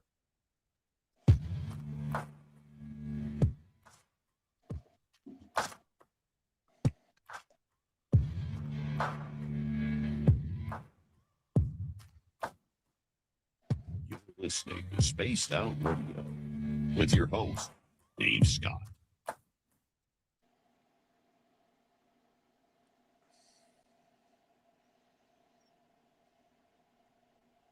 All right, buddy, we're clear. All right, man. Good. God, you're sounding so good tonight, my man. Well, good. I'm glad I am, brother. I want your show to be the best. You're always so good. You totally got our audience captivated. I can only tell what I've experienced and encountered. That's all I can say. If I don't know, I don't know. But it's so I've been through some crazy stuff, and I'm sure I got a lot more to go. My grandmother used to tell me, be very careful for the Waniski. And the Waniski in Lakota Sioux Indian means the ones who you don't know. So that's always been in the back of my mind, the ones we don't know. So I keep that in my mind everywhere I go, because some of these things that are out there, I definitely know if that rake thing is not anything that I want to see again. I seen one of those in the LBL in 2024. So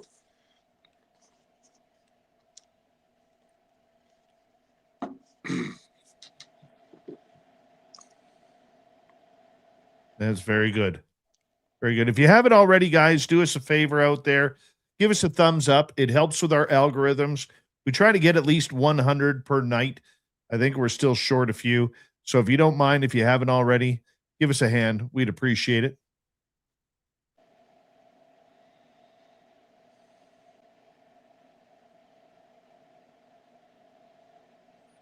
And we're in a heat wave right now here, Darrell. We're on a heat wave? Heat wave. Oh, gotcha. What's the temperature up that way? It's a balmy 36 Fahrenheit right now, 2 degrees Celsius. And that's a heat wave? That's a heat wave. Wow. I think it was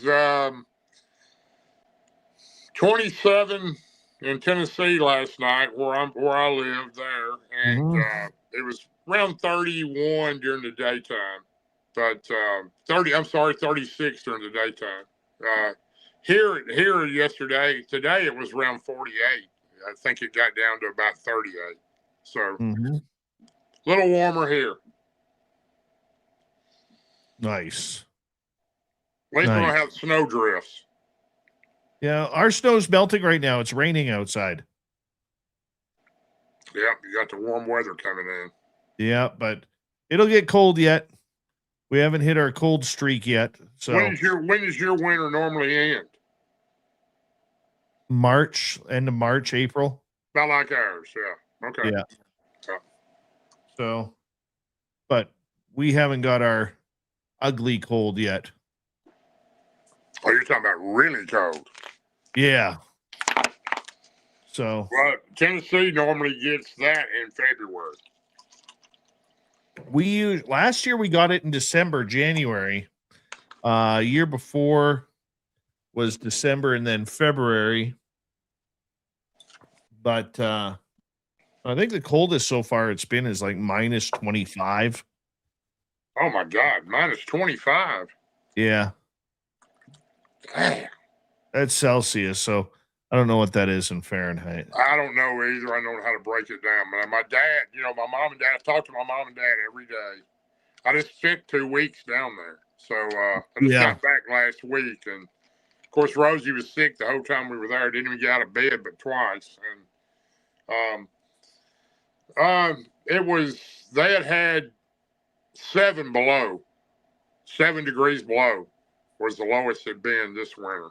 And most of the time, that's about it. It doesn't get much colder than that.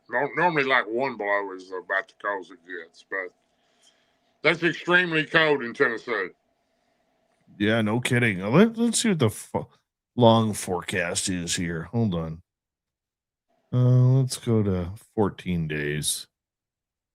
What are we talking about here? All these stupid pop-ups. Agree to cookies. Cookies. It's supposed to stay relatively calm. Get to about -13, -14. That's easy to deal with. Oh wow.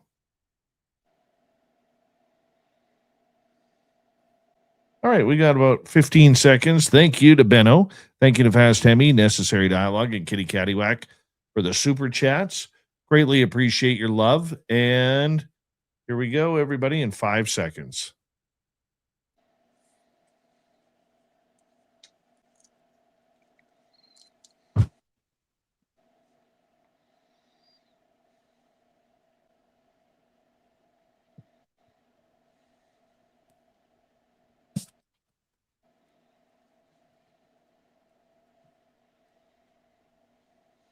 We are into the second half of Spaced Out Radio. My name is Dave Scott. We greatly appreciate you tuning us on in wherever you are on this beautiful planet we call Earth. We're going to get right to our guest, Darrell Denton, here, talk a little bit more Bigfoot. But first, we want to remind you our archives are always free on YouTube or any major podcast network.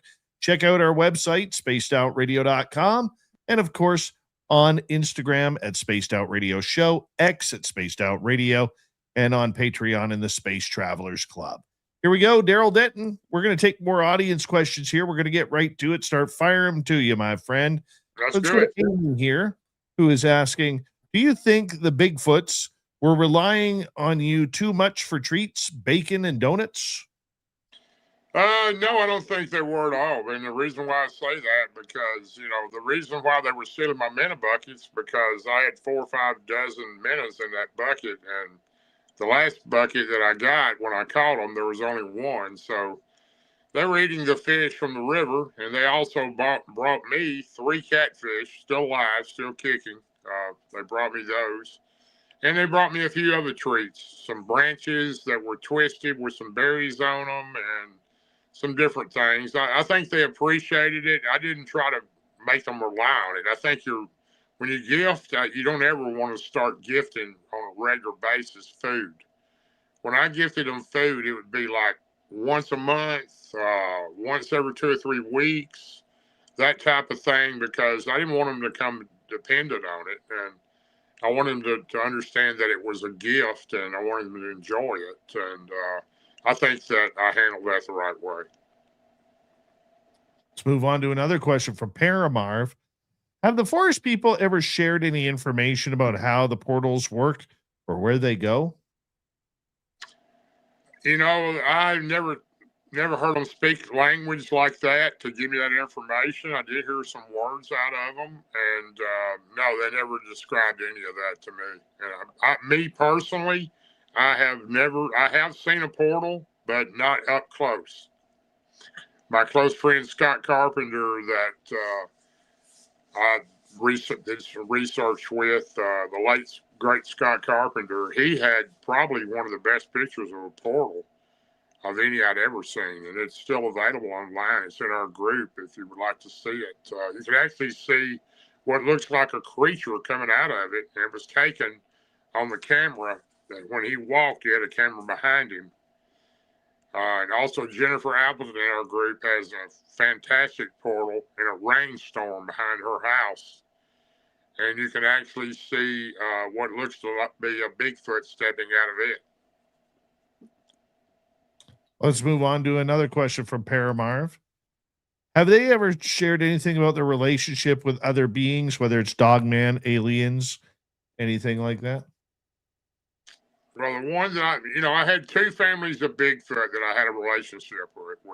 The family from 1999 is around March of 99, February or March of 99, all the way up to late 2023 or maybe early 24 when they disappeared. I spent less than 5 years with that family. I would still be seeing them if something hadn't happened to them. But no, they never should. I do know this much because I ask them questions many a times. I would ask them, "Where did you come from? Can you please tell me where you come from?" When I'd walk in, I'd say, "My name is Darrell." When I was sitting on my bucket communicating with them, "Please tell me your name." Did that for a long time, trying to get a response. And like I said, they have their own language, and I don't know how to understand that language. They do understand English words. They do understand American Native language, or at least the one that I know parts of. And I think I asked them, where did you come from? Many a times I asked this question. And one time the female that I was so close to, I said, "Can you tell me where you come from?" She went, I said, "You mean from another planet, another galaxy?" So the only evidence I ever have to know where they came from is I believe that another galaxy would be part of that. I do believe, again, in Dr. Melba Ketchum's studies and, her DNA studies of over 101 DNA samples of some of my friends that were involved in that. Scott Carpenter, her, Dave Pilatus was involved in that. It's numerous other people that were very credible. She pretty much proved that the biggest part of the DNA was human female, and the other part was unknown creature. So that could be very easily could say that that's why I believe these creatures are human hybrids. I believe that they have human in them, and I believe the other part could be from another galaxy. I don't know that for sure, but that's the way I understood from these creatures that I talked to. All right, let's get to a couple more here, then we will get back to your stories. Fast Hemi is asking, does the LBL go into Kentucky? It's Tennessee and Kentucky. It's both states. We mainly research the north end. The north end is a lot of Tennessee and about the same of both. All right, let's continue on here. Next, we have Jay here who's asking, any signs of there being a chance of a deep underground military base under the LBL where maybe some of those dogmen and other creatures could be coming out of? I've been hearing that story. I've been going into the LBL since I was a small boy, mainly fishing with family members or friends and hunting some, but mainly fishing. And I do not have personal evidence of that being there. I do have friends that swear up and down it is there, and it goes all the way to Fort Campbell Army Base. I have found bunkers. The bunkers do not seem to be connected to anything like that. We did find a bunker in an area that Ron Moorhead, Martin Groves, and Martin Nunley and I were in back about 4 years ago. A slab of concrete in the middle of nowhere with some type of looked like air ventilation system sticking out of the top of it, and there was no way to get in or out of it. So I don't know what that was. But as far as me having evidence, I don't have any.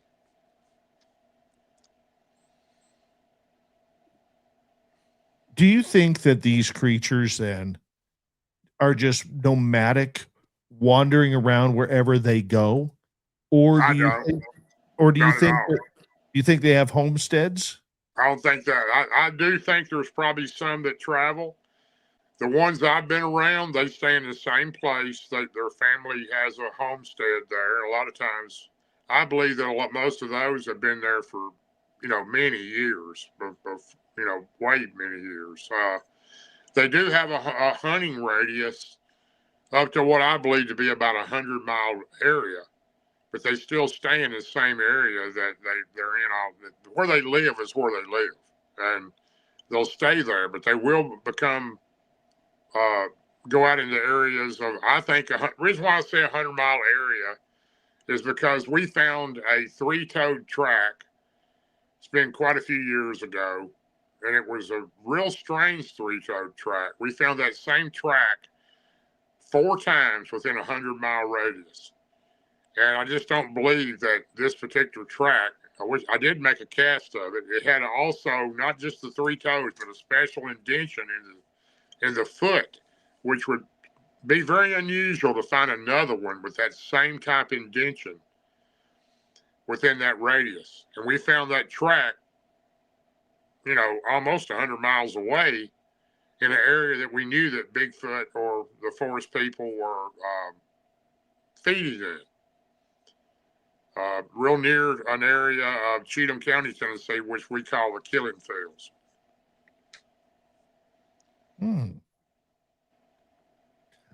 What about places of death? Why do we hear so many Bigfoot sightings or dogman sightings at places where tragedy has happened or cemeteries? Dave, that's a question that I've wondered myself for so long, but the biggest portion of your dogman sightings that are reported, dogman, are around cemeteries. And either that or Indian mounds, one or the other. Ancient Indian mounds where Indian artifacts or burial grounds are. That's what has been reported anyway. Now, the LBL has a lot of those in it, and LBL has so many cemeteries. This was a homestead for a lot of people in the land between the lakes for a long period of time. Since the late 1700s, people had large farms and lived there until Tennessee Valley Authority came in the 60s and decided to build a dam.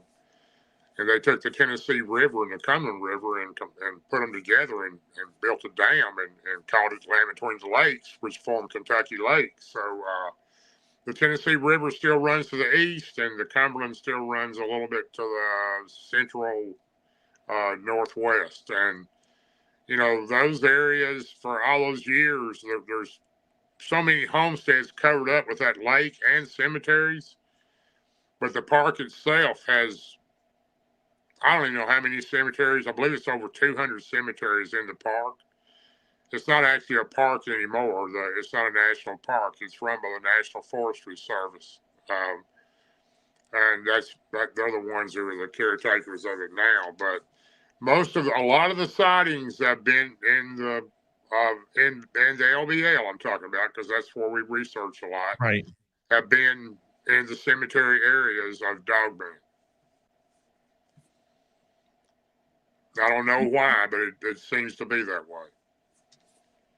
We do have some time here. I'd love to hear another story from you. I mean, do you have any combinations where you've had encounters with Bigfoot and dogman at the same time?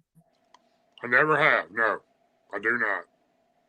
I do believe that at one time, I don't think that Bigfoot and dogman were together as much. I think they were enemies. I thought they were for a long time. But, when I go back to Martin Groves, his encounter in 1993 in the LBL, when him and his partner Harry were turkey hunting in April of 93, 4 months after my encounter, roughly 5 months, whatever it was.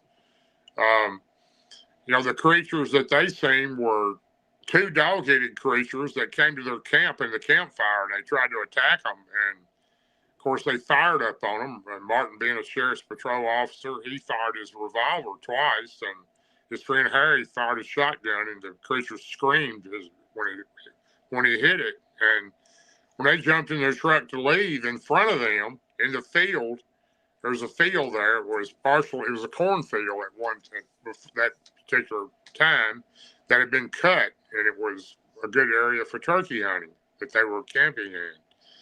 They were jumping in their truck trying to get out of there before these creatures got them, as they drove the truck out, 2 Bigfoot were in front of the truck in the field and tried to stop the truck. So it seemed pretty much like these Bigfoot creatures, which Martin had reported, he thought was a man in a ghillie suit following him on the trail back from one of his turkey hunts, were probably these Bigfoot. But he's not sure 100% if he knows they look like Bigfoot. There was 2 of them together, and they tried to stop them from leaving. One of them, I believe, grabbed the fender and scratched all the way down the side of the truck as they ran through the field and went through a creek bed to get out of there. And but I've asked him many a time, are you sure they weren't Gugway? Because it sounds more like a Gugway to me than it does a Bigfoot. But normally Gugway are independent roamers, and they don't run with others. But by what I've been told, I've not seen a Gugway, but I know quite a bit about them. I know they are in the LBL. And you know, it was a pretty strange situation. It was either a Bigfoot or a Gugway, but they were together. So I do think they hunt together now. I just found out from a show that Ron Moorhead and I had 3 weeks ago. We were very fortunate to have Dr. Melba Ketchum on our show. 2 real cryptids that Ron Moorhead and I have. And not trying to put a plug in, Dave, just please go ahead. We had Melba Ketchum on there with Robin Haynes, and very lucky to have her because she doesn't do any of these shows at all. She knows me and she knew Ron, and we're very fortunate to have her. But just found out from her that the DNA that she's been working on for quite a while with the Dogman DNA also has human in it. So that was pretty shocking to hear that to me. I don't know. I guess maybe I shouldn't have been shocked after you've seen a Bigfoot and a Dogman. What else could shock you? But I probably wouldn't be too shocked if somebody told me there was a pterodactyl flying around New York City. But, you know, we're talking about the possibility of Dogman and Bigfoot interbreeding. I would have never. I don't even know how that would work. I don't know either. No idea. Nope. We got human DNA in the Bigfoot, and you got human DNA in the Dogman. So, it blows my mind. It really does to hear that about the Dogman. But she's going to come out with the full information about that in the future. But sounds pretty positive, and I 100% believe in Melba. Big follower and supporter of Dr. Ketchum and her hard work. And that's an astonishing call there when you find human DNA in the Dogman. So. Give us another story. We had 7 minutes to go. Your stories are so amazing. Give us a close encounter that you've had. I'll give you the probably second scariest encounter I've had. You know, the one Sure. that Martin Groves and I had in the LBL in October of 23 that I mentioned, the miss. That was almost alarming more than it was scary. My scariest part is I thought it was going to jump in the window. But probably one of the scariest things I've been through besides my first encounter, which definitely changed my life, was 2021, I believe. I had some people, I get people every week that message me every day that want to meet up with me and tell me what kind of creatures they have at their house. It's just a normal thing for people to do that. And I don't shun it by any means. I try to help as much as I can. And of course, I don't know what everything is. I'd have to be there to give my guess on what it could be without seeing it or knowing what the track was. But these people wanted me to meet them in the Shenandoah National Forest. And the Shenandoah National Forest is in the Blue Ridge Mountains of Virginia. And they had been on me for quite a while. Super nice people. Please meet us at this one certain area of the Shenandoah National Park. And went on. And I was staying in Virginia in that particular area at that time because one of my daughters was living there at that time. And I decided to meet them, so I drove down. It was a good drive. I don't remember how far, probably 3 hours to get there from where I was staying, and they were. And I met them at the trailhead. Parked my truck at the trailhead. They had told me to meet them at. I was looking for their vehicle. There was no vehicle. I waited on them an hour or two. I just talked to them before I pulled in there. They never called. They never showed up. I don't know if something happened to them or not. I left a note on the truck windshield of my truck. Told them I was going on up the trail because I wanted to be back before dark. They had been seeing Bigfoot about 3 miles in on this one trail. I can't recall the name of the trail. I'm sorry, I don't know it, but I'd never been there before. And when you get out of your truck, you go to the right, then you kind of make a little left, and then there's a trailhead there with 2 different trail signs, and you take the one to the right. And I decided I'd just go on up there. It was probably, I'm guessing, 1 o'clock. By then, I think I was supposed to meet them at noon because I didn't want to get caught in the dark up there. And I had a little backpack with some regular stuff in it: drinks, snacks, heating blanket, a flashlight, matches, stuff that I always have in that pack when I go into the woods. Except I did not have my personal beacon with me. I'd forgotten it, and I did not carry my gun. I didn't realize that till later. I left it in my console of my truck, and I walked up that trail all the way up to where they told me that they had been seeing several Bigfoot. Well, I'm thinking the whole time they're going to show up, and I'll just hang around here, and I'll meet them up here. They'll come up here, and I'll walk around with them a little bit. And it got later and later and later, and before I knew it, I was 3 or 4 miles in, right next to a big bluff, huge bluff, and I was right against it, and there was tracks all around it, Bigfoot tracks. And it got dark on me, and I wasn't planning on staying the night up there. I was planning on coming out of there and getting back to my truck and going back to the house. And they never showed. I got up there, it got dark on me. I couldn't see good in the dark, and the trail was real winding and rough going down through there, so I decided to stay the night. And I had a little what I call a fleece pack, which is like a blanket you put your feet in. It's a little thing you put in a pack, and it keeps you warm. It's like a sleeping bag, but it's real thin. And right. Built a little fire, and I'm back there against this wall, and everything's fine. And, I doze off and go to sleep, and no incidents at all that night. Nothing happened. Went to sleep and woke up. The next morning, it wasn't daylight when I woke up, but I heard something over to the left, and I kept hearing something walking over it. It was real heavy sounding. It wasn't like a person. It was like something real big.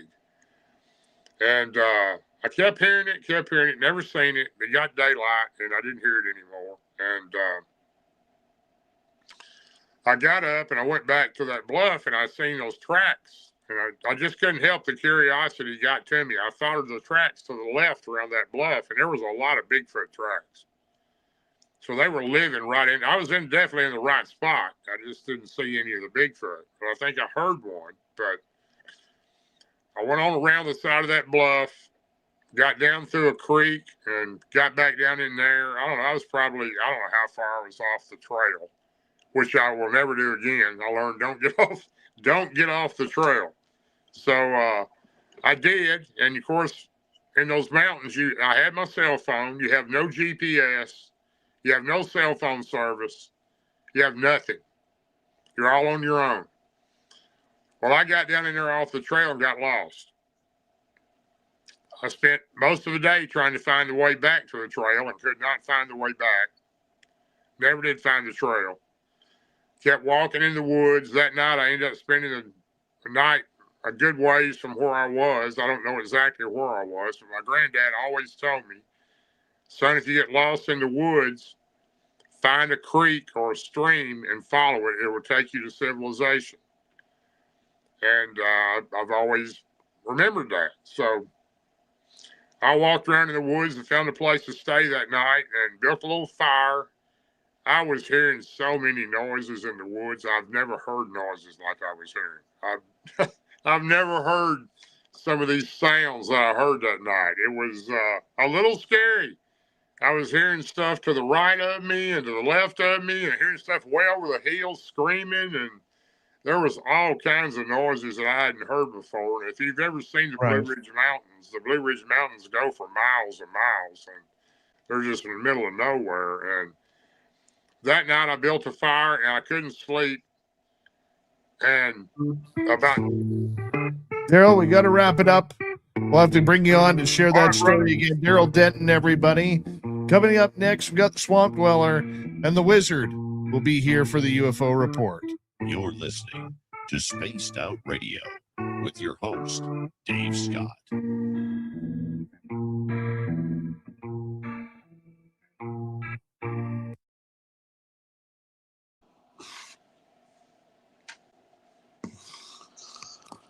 Great job, my friend.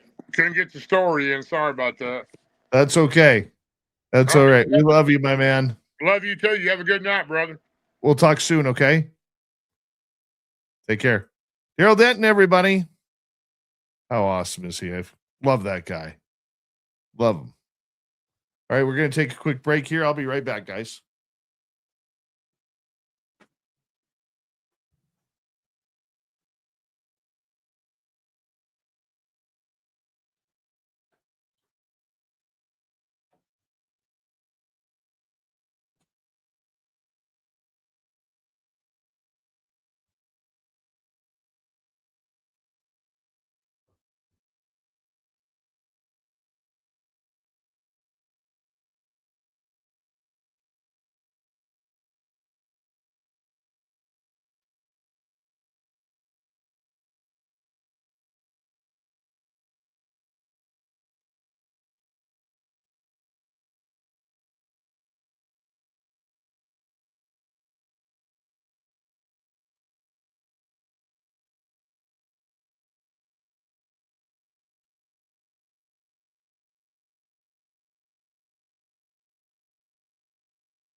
back.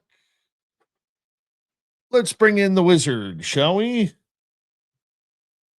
Wizard, how you doing? I am doing fantastic, Dave. Fantastic. That's awesome, man. I'm glad. How are you doing? My day went really slow, and then all of a sudden, like all hell broke loose during the last hour of my shift, and I feel kind of wound up and overtired because of it. But that's okay. That's okay. Well, like they say in Kentucky and probably Tennessee, where your guest was from, if somebody says, "How are you doing?" you say, "I'm hanging in there like a hair in a biscuit." Well, thank you for that. Big thank you tonight to Benno, Fast Hemi, Necessary Dialogue, and Kitty Cattywhack. If you haven't had the opportunity yet, do us a favor, hit subscribe, ring that bell, give us a thumbs up if you don't mind, because it really does help with our algorithms. So we would greatly appreciate your love and support. Our store is always open on our website, spacedoutradio.com. We do not have ugly swag, people.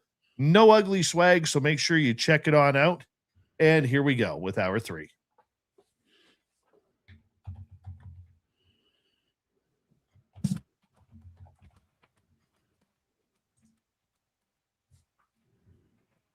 Third and final hour of Spaced Out Radio is underway. My name is Dave Scott.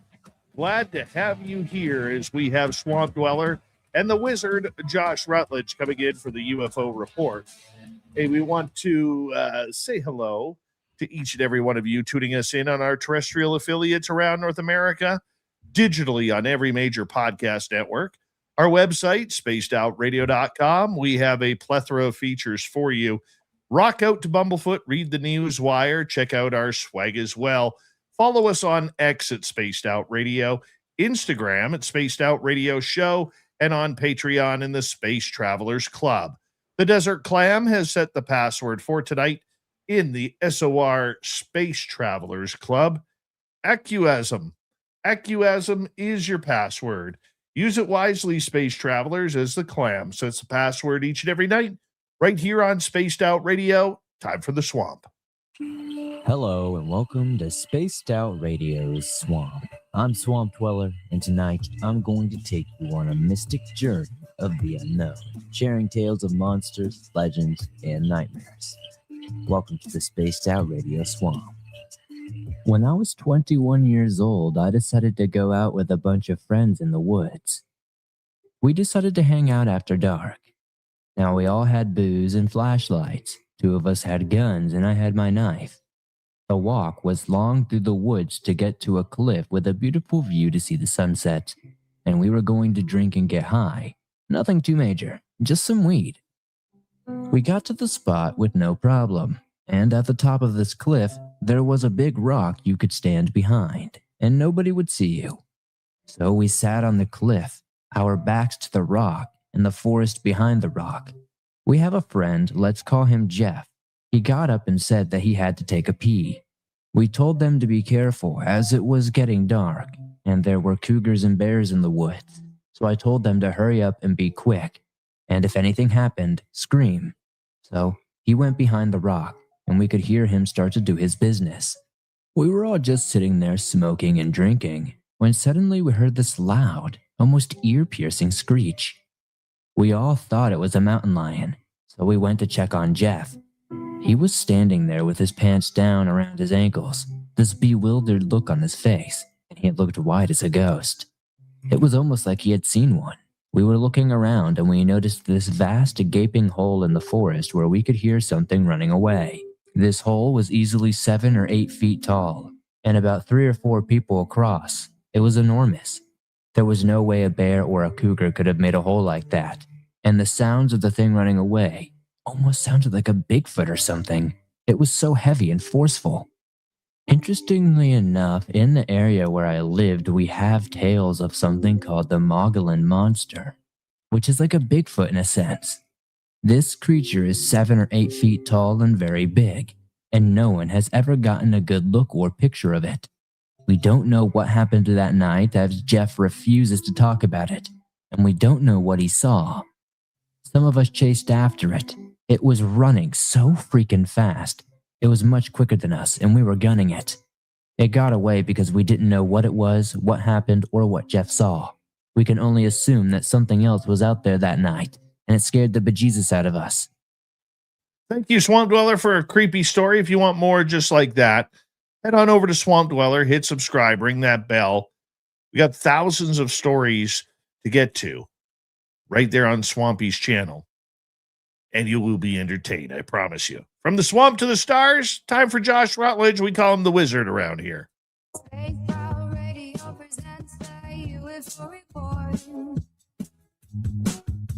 The UFO wizard makes his presence known. Just ready to go.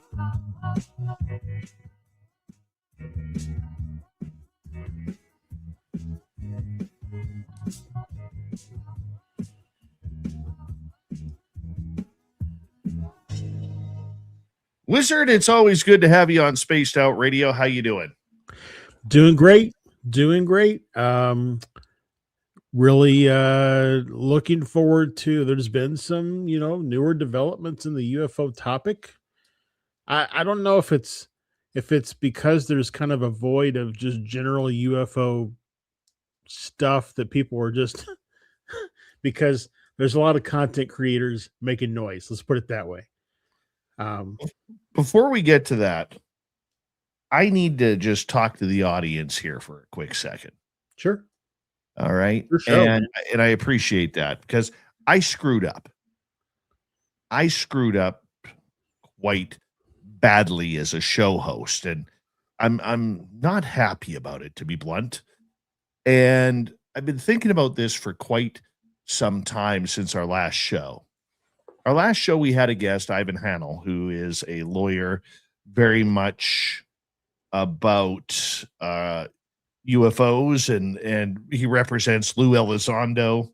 It was his first time on the show, and he went extremely political on the show. Now, normally, I don't allow politics to get into the show unless it involves UFOs, but this was something where, as a show host, and it hasn't happened often in my we're almost at like 10 and a half years right now. At 11, we're in year 11, where I've lost control of a show. And look, I'm going to preface this by saying this. As a Canadian, I have no skin in the game in U.S. politics. Yes, the majority of my audience is in the United States. Personally, when it comes to these topics, that we discuss here on a daily basis, I really don't care if you're a libertarian, if you're a Democrat, if you're an ultra left-winger, if you're an ultra MAGA type right-winger, or if you're a Republican. I don't care. What I want is a good show, because these topics that we talk about are very bipartisan. And if I don't call myself out for this, I'm not doing my job. But I dropped the ball because Ivan, in his opinion, and he's allowed his opinion, we allow people to speak here. As you know, Josh, we always allow people to speak their opinion here. We don't have to agree with it, but we allow the opinion. But the verbal attacks that he had on many people who listen, I figure our community is divided about 50-50. About 50% Democrat, 50% Republican. Now, give or take 10%, whatever it may be. Okay?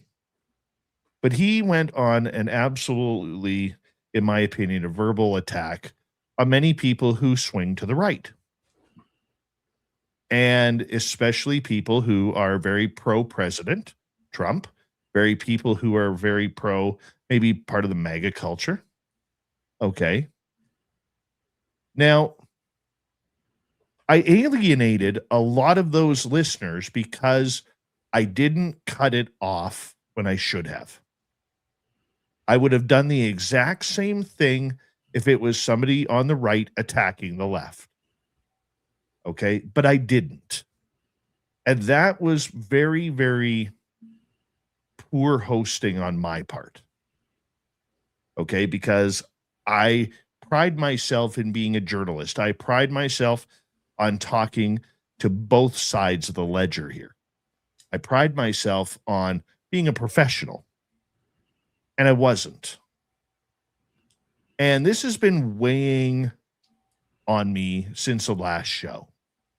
Because would I have him on the show again? Absolutely. Absolutely. Would I have to keep more control of the political side of everything? Yes, I would. But I lost control of the show. And that doesn't happen often for me, but that's what happened. And I'm not proud of myself for it. Okay. Not that it was a bad show, but because I allowed that to happen. You know, I have a very, if you're listening on Radio Land, you really don't see this, but in our social media land, I literally rule my chat room with an iron fist because I don't want politics outside of UFOs to get involved with these really great, weird, strange topics that we get to talk about every night. And I did not do my best. And I know that there were some audience members that were very upset. Okay, as they should have been. They should have been.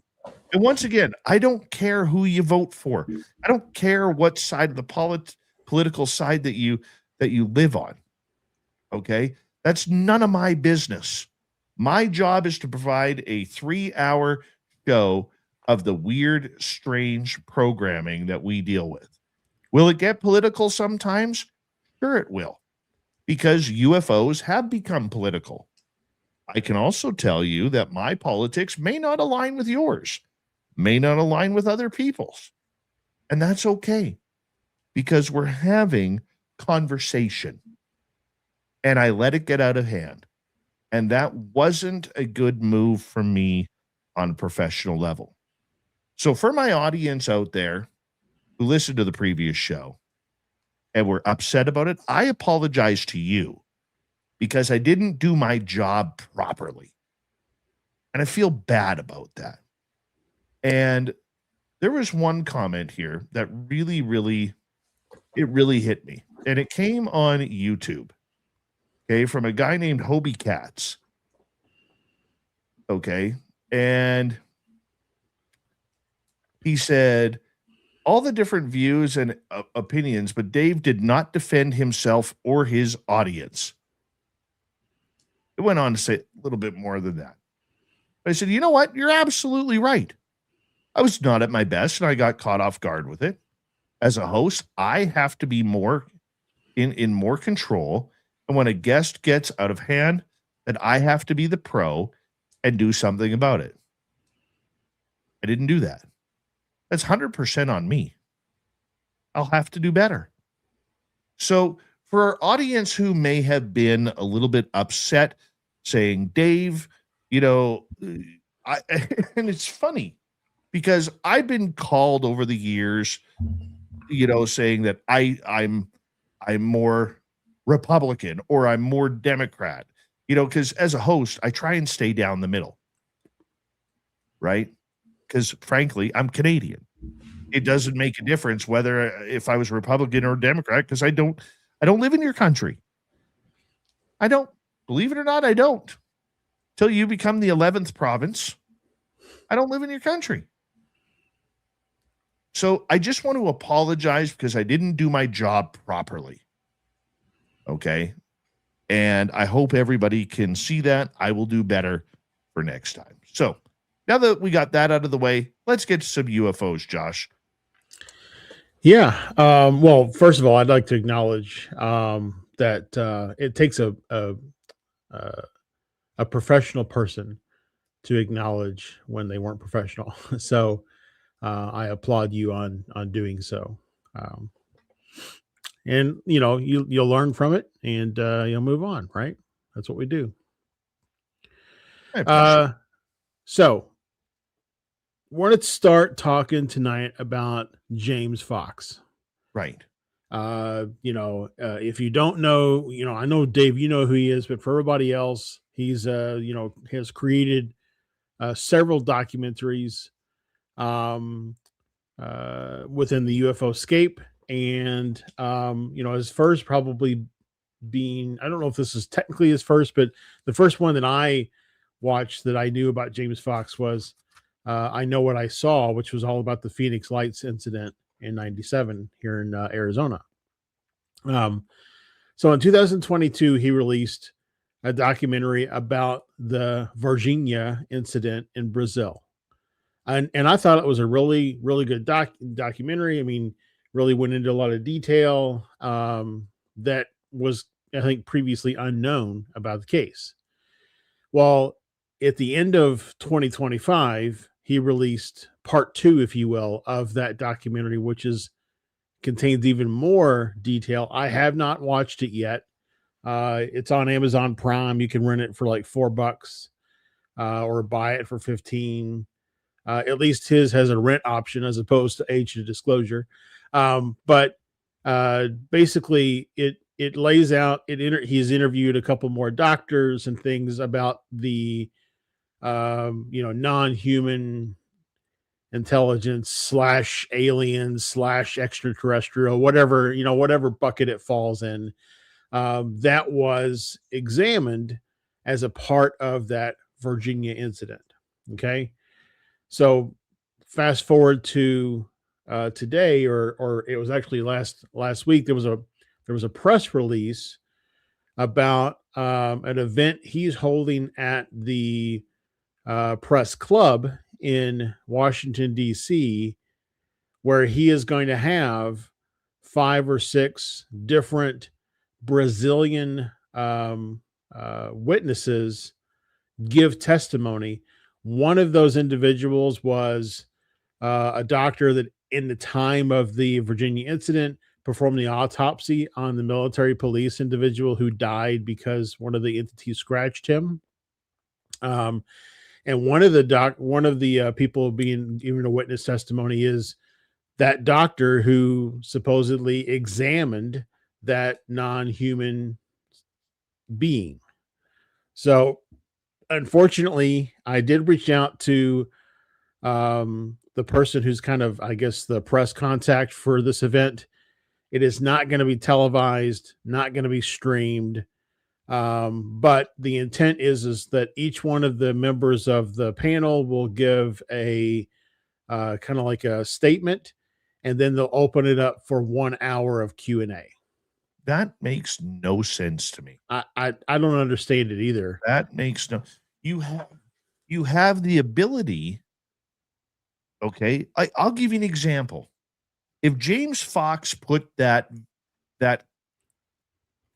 press conference on a live stream, every UFO channel, including this one, would run that stream. You could have tens of thousands of people learning who James Fox is if they don't know him already. Yeah. Literally having that stream out there. So my gut feeling is that he wants people to rent or buy his release of his documentary. And so by not streaming it, whatever press coverage is there will do stories about it. And then in their articles, they'll link to, his documentary, and people will rent or buy it to watch and learn more. And so by not streaming it, he doesn't take away anything that his documentary probably reveals. So, I like, it's being touted as a, this great historical event where we're going to have these people who know this stuff and they're going to talk to the mainstream press and blah, blah, blah.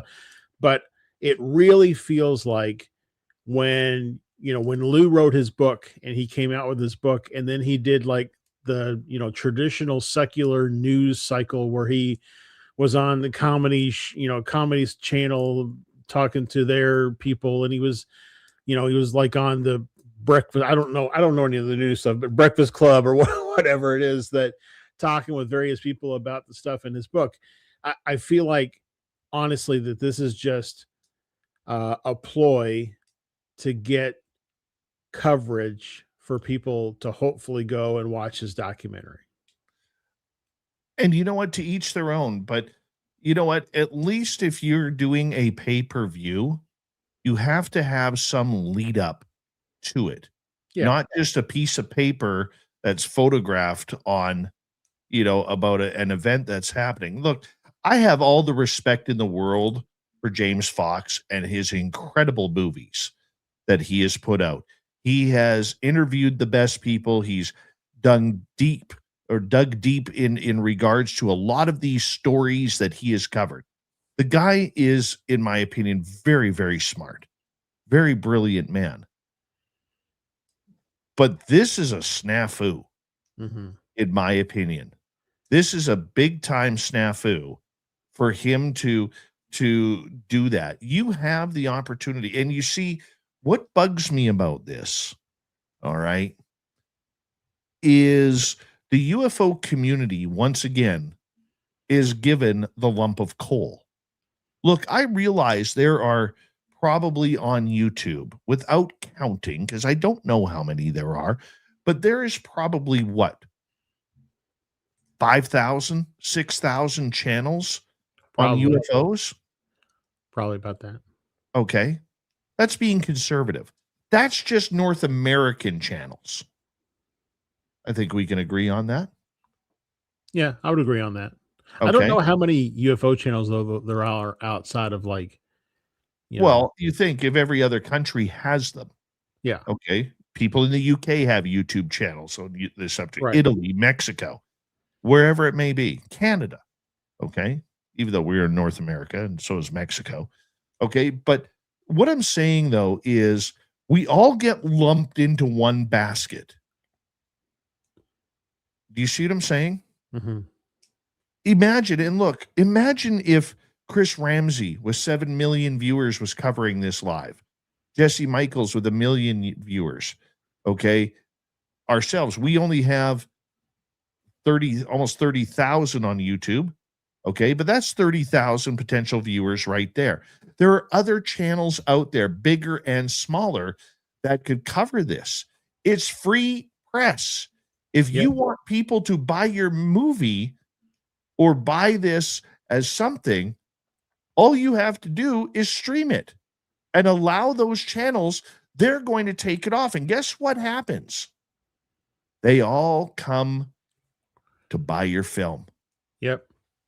This is a bad press move by him. It's a bad press move. My only hope is that because, the person said it's not being televised or streamed, but that doesn't mean that one of the, media companies that might be there might not set up some sort of a live, press conference situation. Although the last time they did that, it was when the Mexico press conference happened and they revealed the Nazca mummies, which caused all kinds of controversy. So, let me tell you this, as we only got about 45 seconds left. A lot of these people who do press for these kinds of things have never done actual press work before. As somebody who has worked in the press, have worked in mainstream media, I can tell you this is not the way to do it. Mm-hmm. And unfortunately, and I'm not giving James crap, but they dropped the ball on this one. Whoever gave him advice on this gave him the wrong advice. And if it was him who came up with this, James, I without being rude, I think you dropped the ball on it. And it's a significant date because it happens on January 20th, 2026, which is the 30th anniversary of the Virginia incident. Bingo. You could open up the doors to much more. Yep. Spaced Out Radio's UFO report continues right after this. This is Spaced Out Radio. Your host, Dave Scott.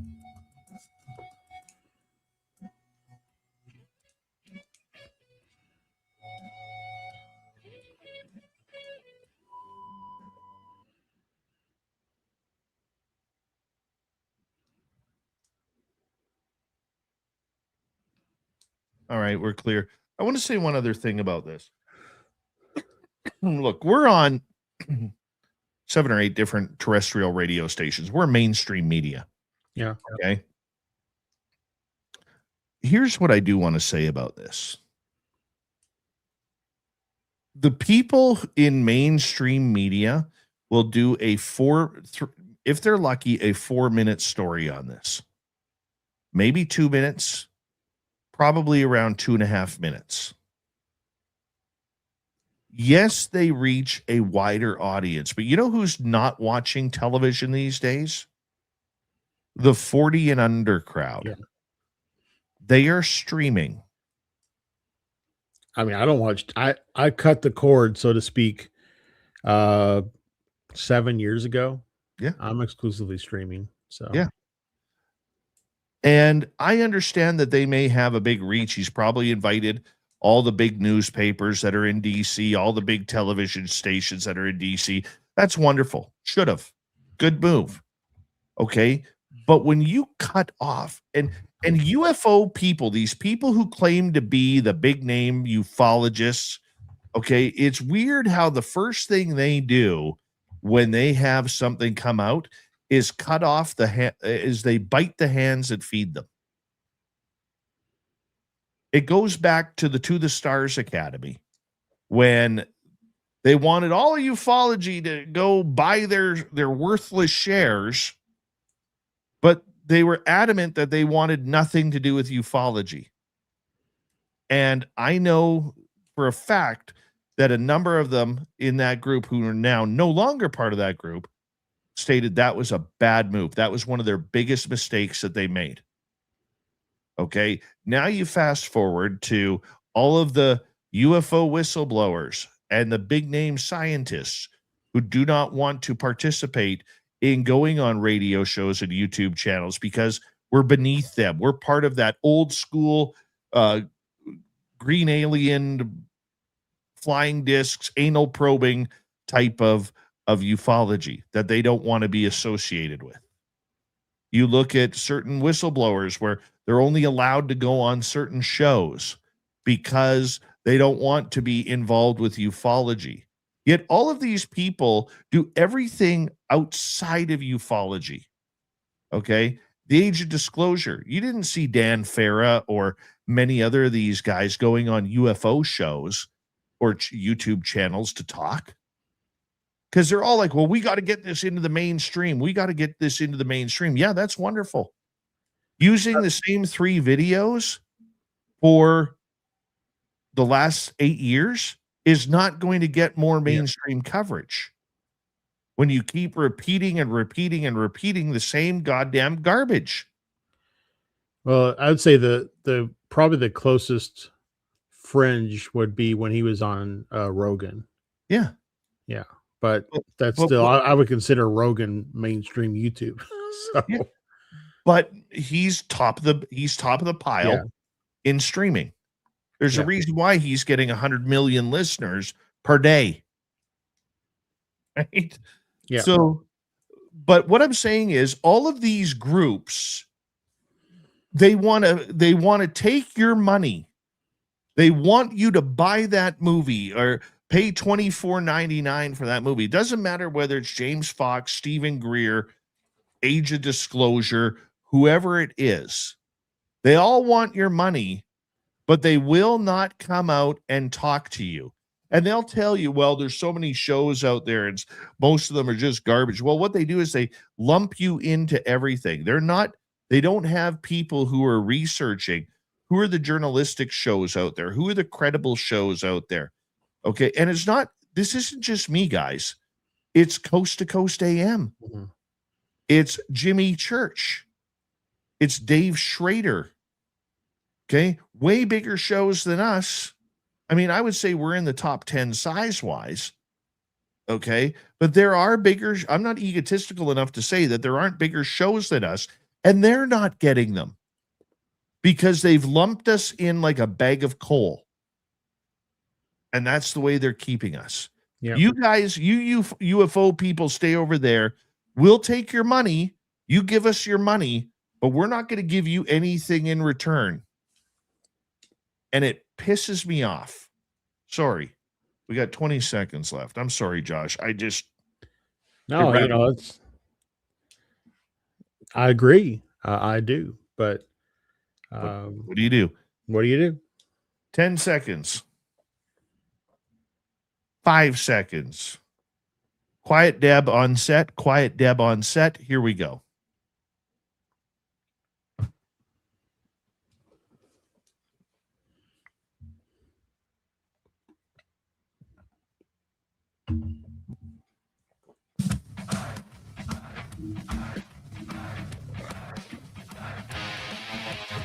We are into the final half hour of Spaced Out Radio tonight. My name is Dave Scott. Thank you for tuning us in wherever you are on this beautiful planet we call Earth, as we want to bring in Josh Rutledge here momentarily to continue the UFO report. Reminder to all of you, if you've missed most of this show or others, you can check out our free archives on YouTube or any major podcast network. Our website, spacedoutradio.com. Head to our store and do a little bit of shopping there. And you can follow us on social media. X at Spaced Out Radio, Instagram at Spaced Out Radio Show, and on Patreon at the Space Travelers Club. Josh Rutledge is here. We're hanging on out. UFO report going on now. And Josh, we're going to continue on with what you got. And where are you taking us this time? So, as I mentioned when we kicked it off tonight, there's a little bit of drama. We talked a little bit last week about the drama with the Black Vault and Grush, and one of the documents that they acquired that, the document points at the potentiality that he was not, he didn't lose his access because of his involvement with the UAP program, or the, people who were involved with the UAP program. But I don't want to get hung up on that one tonight, because I want to talk about another kind of, I guess, you call him a rising star, if you will, in the UFO community. And what another YouTube channel host had to say or call out about this individual. So I'm talking about Chris Bledsoe as the rising star, if you will, in the UFO community. He wrote a book several years ago called The UFO of God. I've read it. It's I had to put aside some of my biases when I read it, but because I'm was born and raised Christian, but far from it these days. And his book and his approach is very Christian oriented, because that's his belief system and that's his choice. But so I had to put aside a lot of my biases to make sure that I was reading and getting what I could out of his book. But he's become more and more popular lately, because he's been going out and doing these sky watches and pointing out things in the night sky. And so Patrick from Vetted basically went on and did a show towards the end of last week. I think it was like last Thursday was when the show came out, talking about a lot of the problems that he has with just Chris Bledsoe and his supposed claims of what he is observing. So first on that list is, Patrick's kind of starts the show with one of his major issues is that Chris Bledsoe in his book, and then all throughout, his appearances on media and News Nation and interviews and podcasts and everything, talked about the like Easter-ish of 2026 was going to be the date to look out for. Was going to be, like the star Regulus would appear red at dawn, aligned with the Sphinx and all this kind of stuff. And then in an interview with Jesse Michaels. I'm all over the place with names here. In an interview with Jesse Michaels recently, he changed it to be, now it might be fall of 2026.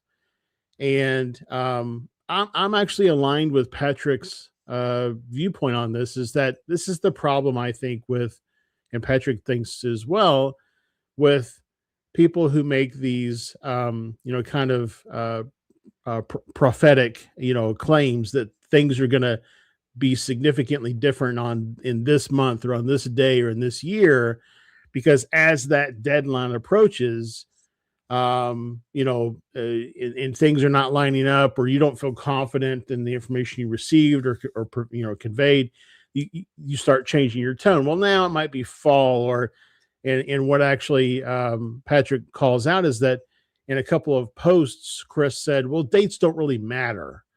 So it's almost like a get out of jail free card if his prophecy doesn't come to pass.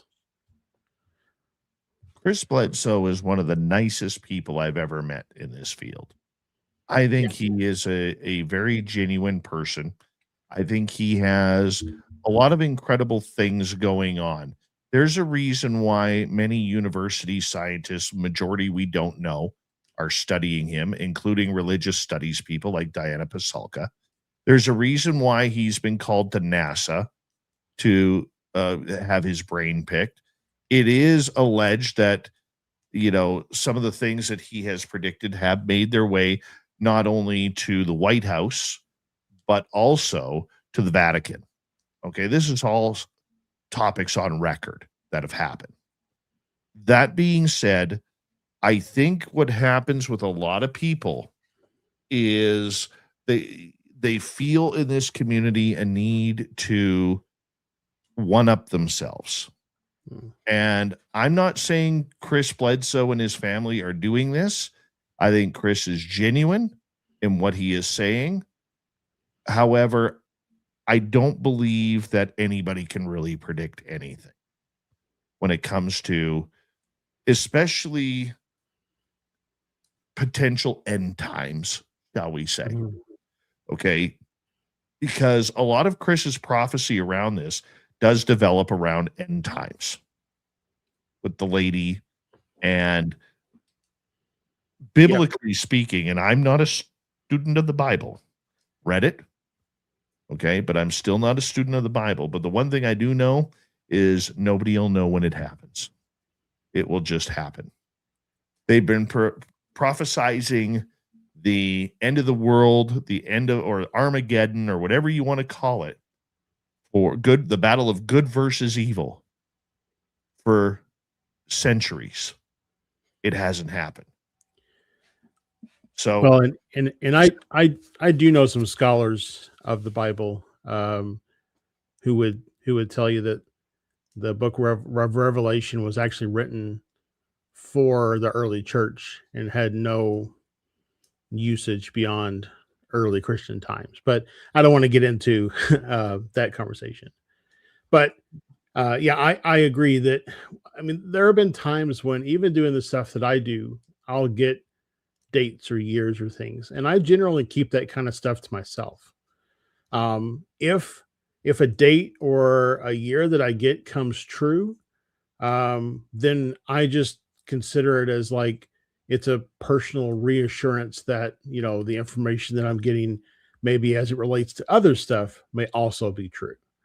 But simply because of when you make a claim that, let's say I just made a claim that said I was doing a dowsing session and they said that, Dave, you were going to win the lottery in 3 weeks, only if you play $5 every drawing every day that you can up until that 3-week period. If you then did that and 3 weeks from now you didn't win the lottery, then your faith in my credibility would be reduced. Mm-hmm. Right? So that's the main reason why I really try to stay away from sharing publicly any type of dates or timelines or anything that I receive. Because I also think that, just my understanding of how time works prohibits me in my understanding from thinking that like time can be predicted that way. I think at any given time, there's a percentage of probability that something will occur in the future, but that percentage probably goes up and down and fluctuates nonstop until that day comes. And then it can just as easily swing a completely different direction. Josh, let me ask you a question. I mean, it's going to be a highly controversial question. Okay. Do you think Chris Bledsoe, because of his popularity, his knowledge, the people whom he's involved with, do you think that maybe there are members of his family who are liking the publicity and maybe working him a little bit too hard on trying to get more out? Because I don't consider Chris Bledsoe to be a grifter in this field. He's too humble. He is too nice of a person. Now, hey, a lot of people will say, Dave, open your eyes. Stop seeing him with rose-colored glasses. Okay, but I've met the guy. I like him. Okay, and every time I've interviewed him, he's been extremely humble. But I'm wondering, because there are a few family members now who have started podcasts, who have started their own, media channels regarding his predictions and his sightings and eyewitness testimony, who are now really starting to get into the social media game. Mm-hmm. So I'm curious for you, controversial question. Do you think that may be part of the case? Maybe for his son, Ryan. But I don't think for the other members of his family. The kind of the feeling that I get about Chris is that I think that he's genuine. He's had some amazing experiences in his life, but also now, or let's say not but however, he may also be seeing like prosaic things. And because he's not, I don't know, I have not met him. I don't know him that well, so I don't know that I can make this statement. But because he's not maybe educated in things that may just be stars or planes or planets, or, you're filming a star and it looks like it's moving because the clouds are moving around the star.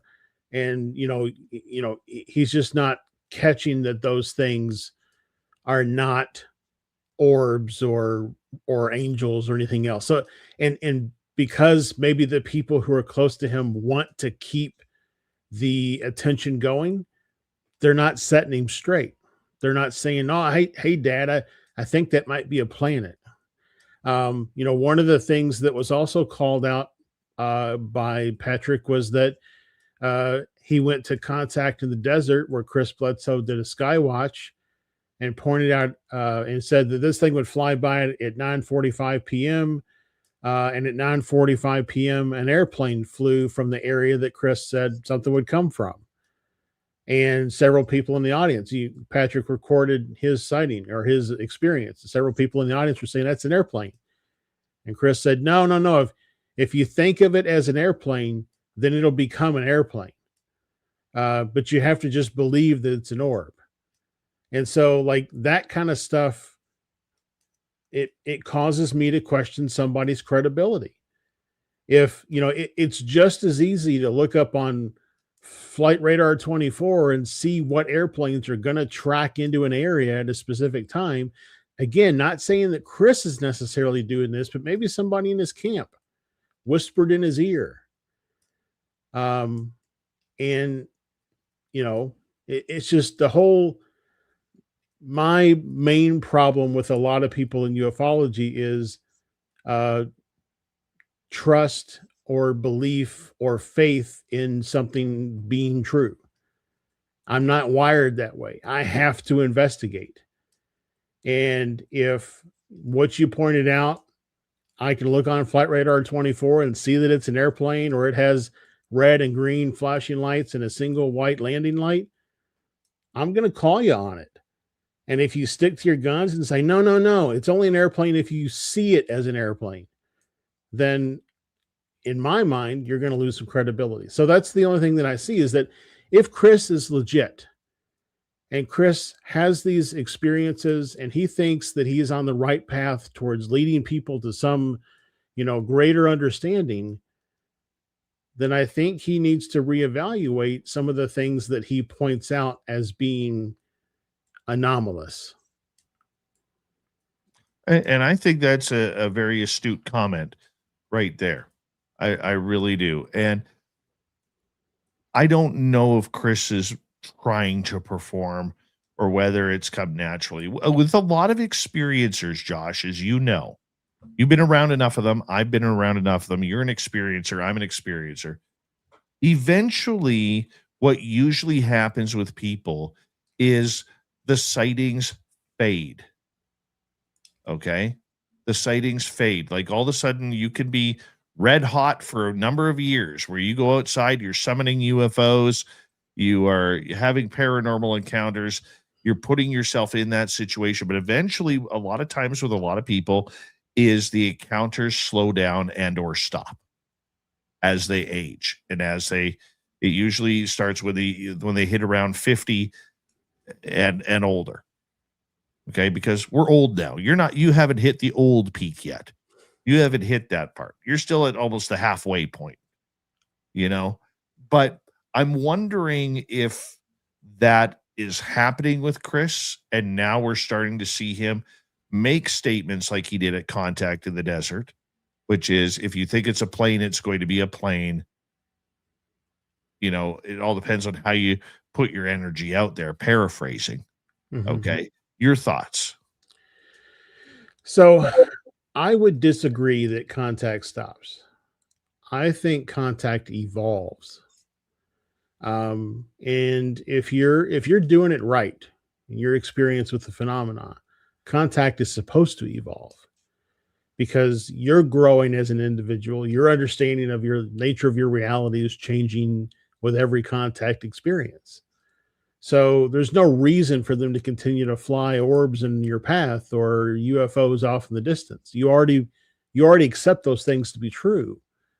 So it has to evolve to the next stage of whatever the phenomena is for you. I moved off pretty much from lights in the sky to now capturing entities in photos, but eventually that will also change to be something else. So I think, if I were to say based on that, thinking Chris's contact has probably evolved to something else, but his thinking is that his experiences are with orbs and lights in the sky. And so he's trying to hold on to something that is really not there for him to hold on to anymore because his experience with the phenomena has evolved. And I see this a lot with experiencers, people who have the same types of contact nonstop. And those people, they want more, but they don't understand why they're not getting it. And it's because they haven't understood what it means to have contact. They haven't allowed themselves to evolve their relationship with the phenomena. There is an old UFO case, old being about a decade old now, of a gentleman who he ended up going to jail for some pretty naughty things. Okay. And the guy's name is Stan Romanek. Yeah, I know it. Now, Stan Romanek alleges to have taken pictures of aliens in his house, at his window. And a lot of people were griping about him, saying he's making this all up. He's staging dummies, whatever. That movie looked very real to me. But at the end, when his contact started to slow down and he wasn't producing those videos or those photographs anymore, he started making things happen on his own. Example, he was on a Skype interview, if anybody remembers what Skype is.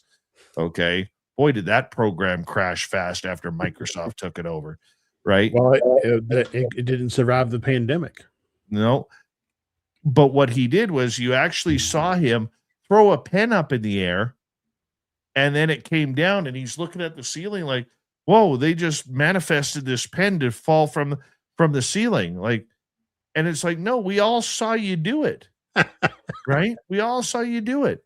But a lot of people, it goes to their head. I don't think it's gone to Chris Bledsoe's head. I think that it's maybe gone to, like you said, the team around him's head that he needs to be performing. Yeah, and I do think also that some of the reported interest in him may not be completely accurate. For example, there are some people that work at NASA that are interested in the stuff that Chris does, but that doesn't necessarily mean that NASA is interested in the stuff that Chris does, right? If I work for Pepsi and I'm interested in you, Dave, that doesn't mean that Pepsi is interested in you, right? I can work for a place. I drink enough Pepsi where they should be. I don't drink Pepsi because it's flat Coke, but bottom line is, just because somebody works for a government agency that may be interested in what Chris is doing doesn't necessarily mean that agency, they haven't issued a white paper about, investigating Chris Bledsoe. So that's the other piece is I think that sometimes these things are overinflated when they're made on the socials, again, to try to keep that hype around the stuff that Chris is doing. And also, again, I think it might be more around his the people around him that are doing this, and some of his kids more so than Chris. Because like you say, I get from Chris that genuine, humble vibe.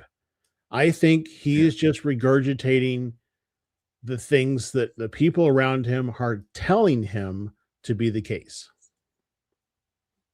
I think you've hit the nail on the head there. I think we can agree on that. It's going to be interesting to see how this plays out for 2026, because when you start making predictions, Josh, there's a lot of expectations and follow through that people will be watching. Yep. Thank you, buddy.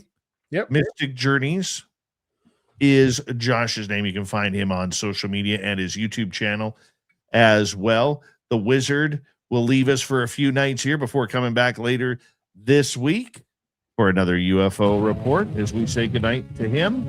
And hello to Mr. Ron Bumblefoot Thaw, rocking in the background with Little Brother is Watching.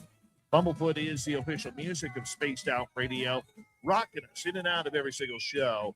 Get your horns up for the guitar god himself. Special thanks to everybody listening in at work, at home, in your cars, wherever you may be. Thank you to everyone in our chat rooms tonight. YouTube, Twitch, LGAP, Facebook, Spreaker, LinkedIn, the Space Travelers Club, and on X at hashtag Spaced Out Radio.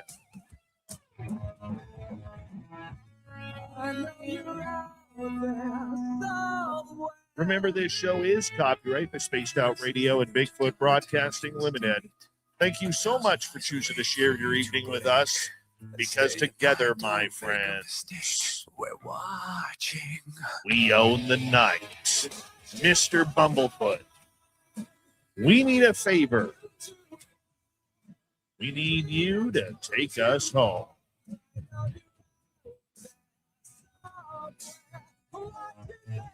Yes, the Woo train has docked for the night, but soon, my friends, we shall ride again.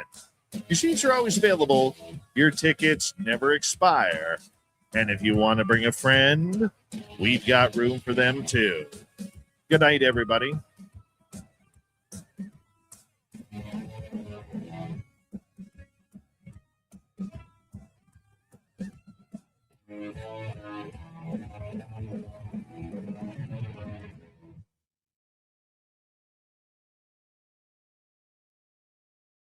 Good job, everybody. Good job. Josh, if you could stick around for just a couple seconds. Yeah. That would be great. To the rest of you, I got to get going because I need to chat with Josh here for a couple minutes. But if you could, do us a favor, hit subscribe, ring that bell if you haven't already. Make sure you leave a comment after the show. Let us know what you think about Bigfoot or what we talked about on the UFO report. That would be absolutely wonderful. Tomorrow night on the show, Dave Schrader is going to be here, talk about his new restaurant, his new haunted restaurant, his new haunted bar and grill, his new haunted Airbnb. Yeah, I can't wait to talk to him about the Palmer House tomorrow night on Spaced Out Radio. Thank you to T-Bone, my man, Deborah Rooney, Benno, Fast Hemi, Necessary Dialogue, and Kitty Caddywhack for the super chats. We're going to say goodnight for tonight, and we will see you all tomorrow. Take care, everyone. Good night.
Stay healthy, my friend. You too. You need bail money, give me a call. Always, Dad. Take care. You too.